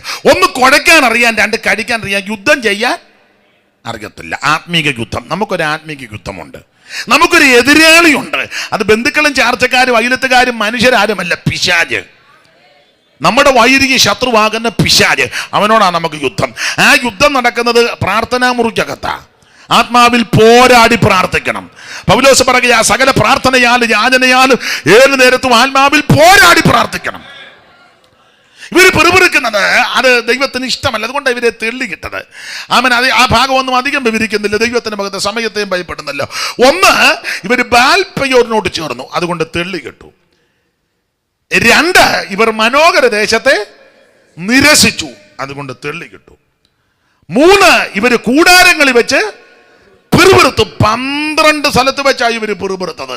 അതിൽ ഒരു കാര്യമേ ഞാൻ പറഞ്ഞുള്ളൂ. ഇവര് പിറുപിറുത്ത് പ്രശ്നമുണ്ടാക്കിയപ്പോൾ തമ്പുരാൻ മോശയോട് പറഞ്ഞു, മിണ്ടാതിരിക്കാൻ പറ ജനത്തോട്, ഞാൻ വഴിയൊരുക്കാൻ പോയാ. തമ്പുരാൻ മോശയോട് പറഞ്ഞു, നീ ഒരു കാര്യം വടിയെടുത്ത് നീട്ടാൻ പറഞ്ഞു. മോശ വടിയെടുത്ത് ചെങ്കടലിന്മേൽ നീട്ടി. മാനുഷിക കണ്ടുകൊണ്ട് ജഡീകന്മാർ നോക്കുമ്പോൾ ചിലപ്പോൾ ചിന്തിക്കുക, എടാ ഈ കിളവനെ ഉണക്കക്കമ്പും പിടിച്ചോണ്ട് നിൽക്കുക, ചെങ്കടൽ ഇളകി നിൽക്കുക. പുറകെ പറവോൻ്റെ സൈന്യം വരുന്നു. 600 ഇരുമ്പരെ തങ്ങൾ സെലക്ട് ചെയ്തത്, വേറെ അസംഖ്യം. കൈ കിട്ടിയാൽ വെച്ചേക്കുകയല്ല. അന്നേരം മൂപ്പിലാ നിൽക്കുക ഉണക്കക്കമ്പുമായിട്ട്. ഇയൊക്കെ എന്നാ പറഞ്ഞാലും ഒരു കമ്പുണ്ട്. ഈ ജഡീകനും അനാത്മീകനും ദൈവത്തോട് ബന്ധമില്ലാത്തവൻ്റെ കണ്ണുകൊണ്ട് നോക്കുമ്പോൾ ഉണക്കക്കമ്പുമായിട്ട് വല്യപ്പൻ നിൽക്കുന്നു. പക്ഷേ ആത്മക്കണ്ണ് തെളിഞ്ഞ് യെശയ്യാ പറഞ്ഞത്, മോശ വടിയെടുത്ത് നീട്ടിയപ്പോൾ മോശയുടെ വലങ്കൈയുടെ മീതെ യഹോവയുടെ മഹത്വമുള്ള ഭുജം വന്നു. Praise the Lord. ആത്മക്കണ്ണ് തെളിഞ്ഞവന് കാണാം മഹത്വമുള്ള ഭുജം അതിൻ്റെ മീതെ നിൽക്കുന്നത്. Praise the Lord. മോശയുടെ വലങ്കൈക്ക് മീതെ യഹോവയുടെ മഹത്വമുള്ള ഭുജം വെളിപ്പെട്ടു. ചെങ്കടൽ വായും പിളർന്ന് നിൽക്കുക, വിടുങ്ങാൻ, ഇസ്രയേലിനെ വിടുങ്ങാൻ. അതാ യെശയ്യാ പ്രവചനത്തിൽ വായിക്കുന്നുണ്ട്, യഹോവ മിസ്രയീം കടലിൻ്റെ നാവിന്, അപ്പോൾ ഇത് വിഴുങ്ങാൻ നിൽക്കുക, നാവും വാ പിളർന്ന് ഇസ്രയേൽ മക്കളെ വിഴുങ്ങാൻ. ദൈവം തമ്പുരാൻ ഒരു പരിപാടി ചെയ്തു. തമ്പുരാൻ സ്വർഗത്തിൽ കൗൺസിൽ കൂടി ഒരു ദൂതനോട് പറഞ്ഞു, താഴോട്ടൊന്ന് നീങ്ങാൻ പറഞ്ഞു. അപ്പോൾ ഈ ചെങ്കടലിൽ ഇങ്ങനെ വായും പിളർന്ന് നിൽക്കുക, ദൈവമക്കളെ വിഴുങ്ങാൻ. ദൂതൻ ഇങ്ങോട്ടൊന്ന് ഒറ്റ അടി അടിച്ചു. ഒറ്റ അടി അടിച്ചപ്പോൾ 7 കൈവഴിയായിട്ട് ചെതറി. കാരണം പുറകെ ഫറവോന്റെ സൈന്യം പിടിക്കാൻ വരിക, മുൻപ് ചെങ്കടൽ. അതാ പണ്ടൊരു പഴഞ്ചൊല്ലുണ്ട് പാസ്റ്ററെ, ഞാൻ കുറച്ച് നാളായിട്ട് ചെകുത്താൻ്റെയും കടലിൻ്റെ നടുവിലാണ്. ചെകുത്താൻ പുറകെ വരുന്നു, കടൽ വിഴുങ്ങാൻ നിൽക്കുന്നു. അപ്പം ഇതിൻ്റെ നടുവിൽ പിറുപിറുത്ത് ഇപ്പം മോശ ദൈവത്തോട് നിലവിളിച്ചു, ദൈവം വടിയെടുത്ത് നീട്ടാൻ പറഞ്ഞു. മഹത്വമുള്ള ഭുജം അങ്ങോട്ട് വന്നു. സ്വർഗത്തിലൊരു ദൂതനോട് പറഞ്ഞു, അങ്ങോട്ട് താഴോട്ടിക്കല്ല.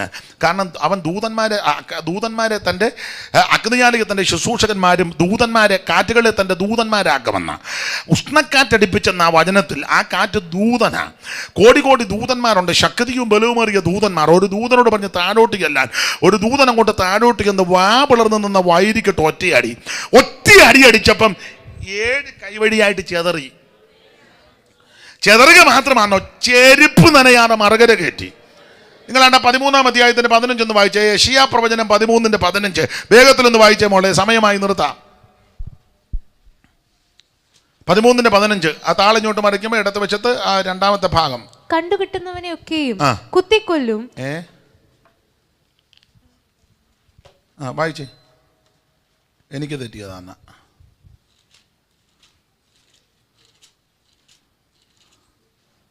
വായിച്ചേ. 11:15 എത്രയാ ഞാൻ പറഞ്ഞേ? 13 അല്ല, 11:15. യഹോവ മിസ്രയീം കടലിന്റെ നാവിന് ഉന്മൂലനാശം വരുത്തും. അടുത്തത്, അവൻ ഉഷ്ണക്കാറ്റോടുകൂടെ നദിയുടെ മീതെ കൈ ഓങ്ങി അതിനെ അടിച്ച് 7 കൈവഴികളാക്കി ചെരുപ്പ് നനയാതെ കടക്കുമാറാക്കി. മോശ ഉണക്കക്കമ്പുമായിട്ട് നിൽക്കുന്ന അനാത്മീകന് തോന്നും, ജഡീകന് തോന്നും. പക്ഷേ മോശയുടെ വലങ്കയുടെ മീതെ ദൈവത്തിന്റെ മഹത്വമുള്ള ഭുജം വന്നു. ഭുജം വരിക മാത്രമല്ല, ശക്തിയുള്ള ദൂതനോട് പറഞ്ഞ് താനോട്ടിറങ്ങി അടിക്കാൻ ഒറ്റ അടി അടിച്ചപ്പോൾ 7 കൈവടിയായി ചെതറി. ചെരുപ്പ് നനയാതെ മറകര. ദൈവം നിനക്ക് വേണ്ടി പുത്തൻ വഴി തുറക്കും. ദൈവം തുറന്നാൽ ആരും അടക്കത്തില്ല. ശത്രുവിന്റെ ഇഷ്ടത്തിന് ദൈവം നിന്നെ ഏൽപ്പിച്ചു കൊടുക്കത്തില്ല. നീ പട്ടുപോകാൻ ദൈവം അനുവദിക്കത്തില്ല. അതുകൊണ്ട് പിറുപിറുക്കരുത്. എല്ലാത്തിനും സ്തോത്രം ചെയ്തോണം. പിറുപിറുക്കരുത്. ദൈവത്തിന് മഹത്വം. ഒരു വാക്യവും കൂടെ വായിച്ച് എൻ്റെ വാക്കുകൾ ഇന്ന് അങ്ങ് നിർത്താം. ഞാൻ ഈ ഭാഗം സംസാരിക്കുമ്പം ഇവരെ തെള്ളിയിടാനായിട്ട് 37 കൂട്ടം കാര്യമുണ്ട്.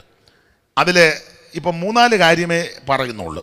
ബാക്കി ദൈവം അനുവദിക്കുന്നെങ്കിൽ, നിങ്ങൾക്കും സമയവും സന്ദർഭമൊക്കെ ലഭിക്കുകയാണെങ്കിൽ, കർത്താവ് അനുവദിക്കുകയാണെങ്കിൽ എന്നെങ്കിലും എവിടെ വെച്ചെങ്കിലും നമുക്ക് ചിന്തിക്കാം. ഇപ്പം ഗുണമാകാനാന്ന ഈ 3-4 പോയിന്റ് മതിയല്ലോ. സ്തോത്രം. ഒരു കാര്യം കൂടെ പറഞ്ഞു നിർത്താം. ഒന്ന്, തെള്ളിയിടാനുള്ള കാര്യം, ഇവർ മനോഹര ദേശത്തെ നിരസിച്ചു. ഒന്ന് തെള്ളിയിടാനുള്ള കാര്യം ഇവര് ബാൽപയോറിനോട് ചേർന്നു. 2 മനോഹര ദേശത്തെ നിരസിച്ചു. 3 കൂടാരങ്ങളിൽ വെച്ച് പിറുപിറുത്തു. 4-മത്തെ ഒരു കാര്യം ഇവിടെ പറഞ്ഞ് നിർത്താം. തെള്ളിയിടാനുള്ള കാര്യം കണ്ടമാനം ഇവരങ്ങ് മോഹിച്ചു. 14-ാം വാക്യം വായിച്ച 106:14. മരുഭൂമിയിൽ വെച്ച് അവർ ഏറ്റവും മോഹിച്ചു. എത്ര കിട്ടിയിട്ടും തൃപ്തി വരുന്നില്ലല്ലോ. മോഹമല്ലേ, ആഗ്രഹം, ആശ, അഭിലാഷം, ഇങ്ങനെ തൃഷ്ണയാ. എത്ര കിട്ടിയിട്ടും മതി വരും. ഈ ദൈവമക്കളോടൊരു കാര്യം പറയാ, ആശ കണ്ടമാനം അകത്ത് കയറിയാ നീ കോഴയും. ആശ അപ്പുറത്തെ വീട്ടിൽ താമസിക്കുന്ന ആശയുടെ കാര്യമല്ല പറഞ്ഞേ, ആഗ്രഹമേ. ആശയകത്തോട്ട് സൈമൺ സാറ് കൊടുത്തിരിക്കുന്ന പ്രയോഗം, ചങ്ങലയിലും ആശ ചങ്ങല ഭയങ്കരം. ചങ്ങല ഭയങ്കരമാ, അതിലും ഭയങ്കരമാ ആശ ചങ്ങല. ചങ്ങലയിലും ആശ ചങ്ങല ഭയങ്കരം. ചങ്ങല തളപ്പിങ്ങൾ നിൽക്കും ഏകത്രപത്തൻ ആശ ചങ്ങല കൊണ്ട് ബന്ധിക്കൽ അളർക്കൻ പോലാശകൾ തോറും ഓടി നടക്കും. അതിനാൽ ആയുഷിന്റെ നശ്വരതയും പാപകൃതിയും വിഷയഭോഗങ്ങളാലിൽ ഒരു തൃപ്തി. വ്യാഖ്യാനിക്കുന്നില്ല. ചങ്ങലയിലും ആശ ചങ്ങല ഭയങ്കരം. ചങ്ങലത്തളപ്പിങ്ങൾ നിൽക്കും ഏകത്രപത്തൻ എന്ന് പറഞ്ഞ എത്ര ഇടഞ്ഞ മതം പൊട്ടിയ കൊമ്പനാനെയും ചങ്ങലക്കിട്ട് അവിടെ നിൽക്കും. അരിക്കൊമ്പനാന്നേലും അവിടെ നിൽക്കും. കുച്ചുവലം കെട്ടി ചങ്ങലക്കിട്ട ഏത് അരിക്കൊമ്പനാന്നേലും. പക്ഷെ ആശച്ചങ്ങല കൊണ്ട് ബന്ധിക്കിൽ അളർക്കൻ പോൽ ആശകൾ തോറും ഓടി നടക്കും. ആശച്ചങ്ങൾ കൊണ്ട് ബന്ധിച്ച് അളർക്കൻ പേപ്പട്ടി നടക്കുമ്പോൾ നടക്കും. അളർക്കൻ എന്ന് പറഞ്ഞാൽ പേപ്പട്ടി, കുക്കുരം പട്ടി. അളർക്കൻ പേപ്പട്ടി. ആശച്ചങ്ങളെ അകത്തോട്ട് കയറിയ പേപ്പട്ടി നടക്കും പോലെ എന്ന് പറഞ്ഞാൽ സ്വസ്ഥതയില്ലെന്ന്. ദൈവമക്കൾക്ക് ഇങ്ങനെയുള്ള ആശകൾ കയറരുത്. ക്രിസ്തുവിന്റെ പരിജ്ഞാനത്തിന് വിരോധമായി പൊങ്ങി വരുന്ന ഉയർച്ചകളെ, വിചാരങ്ങൾ പിടിച്ചടക്കണം. ആത്മാവിൽ ബലപ്പെടണം. ഇവർക്ക് ഒത്തിരി മോഹം. എത്ര കിട്ടിയിട്ടും തൃപ്തി വരുന്നില്ലല്ലോ. പൂന്താനം പണ്ടൊരു വരി പറഞ്ഞ അർത്ഥം, എത്ര വളരെയുണ്ടാകലും തൃപ്തിയാകാം മനുഷ്യൻ ഒരു കാലം. 10 കിട്ടുകൾ 100 മതിയെന്ന്, ശതമാകുകൾ സഹസ്രം. എത്ര കിട്ടിയിട്ടും മതി വരുന്നില്ല. ദൈവമക്കൾ സംതൃപ്തരായിരിക്കണം. ഞാൻ സഭയിലുമൊക്കെ പറയും, ഈ കിട്ടാത്തതിന് കടന്ന് പിറുപിറുക്കാതെ കിട്ടിയതിനെല്ലാം നന്ദി പറ. ആയുസ് തന്നല്ലോ, ആരോഗ്യം തന്നല്ലോ, ബലം തന്നല്ലോ, ശക്തി തന്നല്ലോ, അവസരങ്ങൾ തന്നല്ലോ, അതിനങ്ങ് സ്തോത്രം പറ. ഇവർ കണ്ടമാനം അങ്ങ് മോഹിച്ചു. ഈ പല ദൈവമക്കളും പറയുന്നൊരു കാര്യം പറയാം. ചെല്ലു പറയാനുണ്ട്, ഞങ്ങൾ ഇന്നതിന് പ്രാർത്ഥിച്ചു ദൈവം തന്നു, ഇന്ന വിഷയം പ്രാർത്ഥിച്ചു ദൈവം തന്നു, ഇന്ന വിഷയം ദൈവത്തിന് അതിലൊക്കെ ഞങ്ങൾ ചോദിച്ചതിനെല്ലാം ദൈവം ഞങ്ങൾക്ക് മറുപടി നൽകി. എനിക്ക് അങ്ങനത്തെ സാക്ഷ്യം കേൾക്കുമ്പോൾ വെപ്രാളവാ. അതോടെ പറഞ്ഞങ്ങ് നിർത്താം. ഞങ്ങൾ ഇന്ന വിഷയത്തിന് പ്രാർത്ഥിച്ചു ദൈവം തന്നു, ഇന്ന വിഷയം പ്രാർത്ഥിച്ചു ദൈവം തന്നു, ഇന്ന കാര്യം പ്രാർത്ഥിച്ചു ദൈവം തന്നു. ഞങ്ങൾ പ്രാർത്ഥിച്ചതിനെല്ലാം ദൈവം ഞങ്ങൾക്ക് ഇന്ന വണ്ടി, ഇന്ന വീട്, ഇന്ന ജോലി, ഇന്ന സാലറി, കല്യാണം, അതൊക്കെ നല്ല കാര്യമാണ്. ഞങ്ങൾ പ്രാർത്ഥിച്ചതിനെല്ലാം ദൈവം ഞങ്ങൾക്ക് മറുപടി നൽകി. ഞങ്ങൾ ചോദിച്ചതെല്ലാം ദൈവം ഞങ്ങൾക്ക് തന്നു. എനിക്ക് അങ്ങനത്തെ സാക്ഷ്യം കേൾക്കുമ്പം വെപ്രാളമാണ്. ഇപ്പം നിങ്ങൾ എന്നോട് ചോദിക്കുന്നില്ലെങ്കിൽ നിങ്ങൾക്കൊരു ചിന്തയുണ്ട്, ഞങ്ങൾ പ്രാർത്ഥിച്ചതിനില്ല ഞങ്ങളുടെ ദൈവം മറുപടി വരുമ്പോൾ തനിക്ക് എന്നാ ഇത്ര വെപ്രാളം. നിങ്ങൾ ചോദിക്കുന്നില്ലെങ്കിലും മുഖം കാണുമ്പോൾ എനിക്ക് മനസ്സിലാകുന്നുണ്ട്. ഞങ്ങൾ പ്രാർത്ഥിച്ചു, ഉപവസിച്ച് പ്രാർത്ഥിച്ച വിഷയത്തിനൊക്കെ ഞങ്ങളുടെ ദൈവം മറുപടി വരുമ്പോൾ തനിക്ക് എന്നാ ഇത്ര മറുപടി. എനിക്ക് വെപ്രാളം വരാൻ നിങ്ങളോട് വൈരാഗ്യം ഉണ്ടായിട്ടോ നിങ്ങളുടെ വിഷയങ്ങൾ നല്ലതായതുകൊണ്ടോ ചീത്തയായതുകൊണ്ടല്ല. എനിക്ക് വെപ്രാളം വരാൻ വേറൊരു വാക്യം എൻ്റെ അകത്തിരിക്കുന്നത് കൊണ്ടാണ്. ഇപ്പം വീണ്ടും നിങ്ങൾക്ക് എന്നോടൊരു ചോദ്യം, ഇയാളെ വെപ്രാളപ്പെടുത്തുന്ന വാക്യം ഏതാ? മറുപടി കേൾക്കണോ?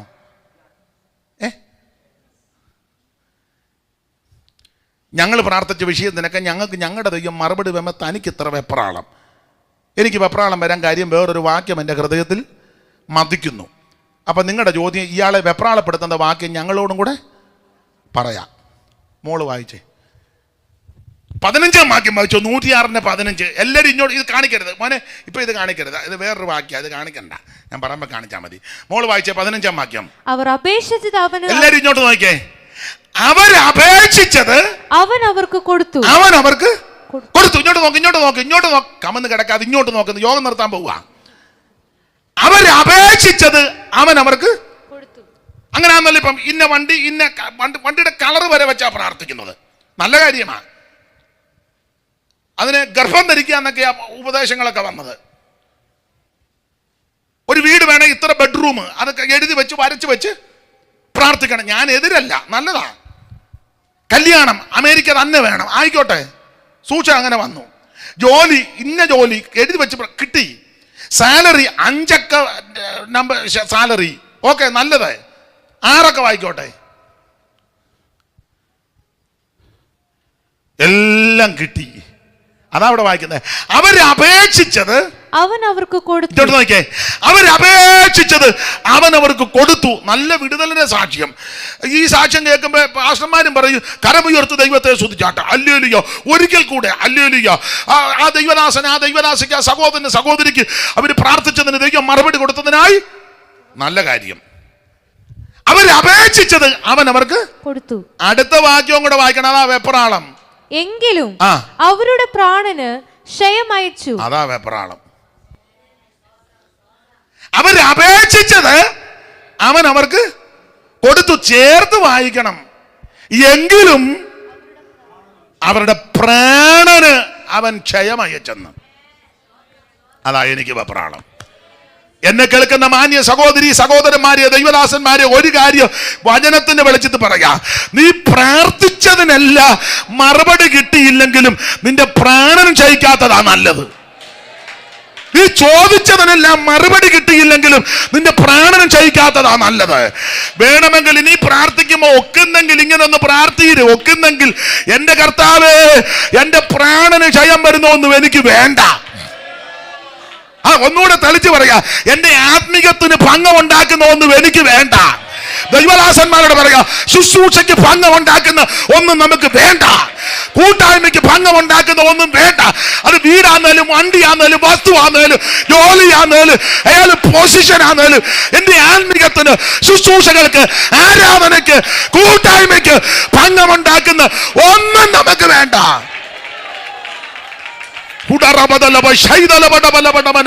പൂയപ്പള്ളി സഭയോട് പറയാ, ഇന്ത്യ പെന്തക്കോസ്ത് പൂയപ്പള്ളി സഭയോട്, ഈ ഉപവാസ പ്രാർത്ഥനയിൽ പങ്കെടുക്കുന്ന സകല പ്രിയപ്പെട്ടവരോട് പറയാ, ഈ ഒടുവിലത്തെ ഈ ദിവസങ്ങളിൽ ഇന്ന് ഓർപ്പിക്കട്ടെ, നീ പ്രാർത്ഥിച്ച വിഷയത്തിനൊക്കെ മറുപടി കിട്ടിയില്ലെങ്കിൽ നിന്റെ പ്രാണൻ ക്ഷയിക്കാത്തതാ നല്ലത്. നീ പട്ടുപോകാത്തതാ നല്ലത്. അനേകർ ചിലപ്പം വിടുതല കിട്ടിയെന്ന് പറയും, അത് പറഞ്ഞോട്ടെ. പക്ഷെ നിന്റെ വിഷയത്തിനെല്ലാം വിടുതല കിട്ടിയില്ലെങ്കിലും നിന്റെ പ്രാണൻ ക്ഷയിക്കാത്തതാ നല്ലത്. ഇന്ന് രാവിലെ ഈ പകൽ ഒരു തീരുമാനമെടുക്ക്. എന്റെ ദൈവമേ, എന്റെ ശുശ്രൂഷയ്ക്ക് ഭംഗമുണ്ടാക്കുന്ന ഒന്നും എനിക്ക് വേണ്ട. എന്റെ ആരാധനയ്ക്ക് ഭംഗമുണ്ടാക്കുന്ന ഒന്നും എനിക്ക് വേണ്ട. ഒരു തീരുമാനമെടുക്ക്. ആരും പട്ടുപോകരുത്, ആരും പട്ടുപോകരുത്, ആരും നശിച്ചു പോകരുത്. കരമുയർത്ത് ദൈവത്തെ സ്തുതിച്ചാട്ടെ. ഒരിക്കൽ കൂടെ ഹല്ലേലൂയ പാടാ. ആ പഴയ പാട്ടിന് 2 ചരണങ്ങൾ പാടിയാൽ മതി, സമയത്തെ ഭയപ്പെടുന്നത് കൊണ്ട്.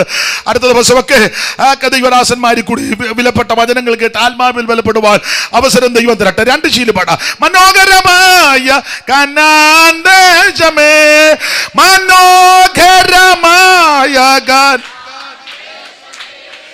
അതേ എനിക്കഴിയാത്തൊരവകാശമേ, അതേ എനിക്ക് എൻ സങ്കടങ്ങൾ സകലവും തീർന്നു പോയി, സംഹാര എന്നെ കടന്നു പോയി,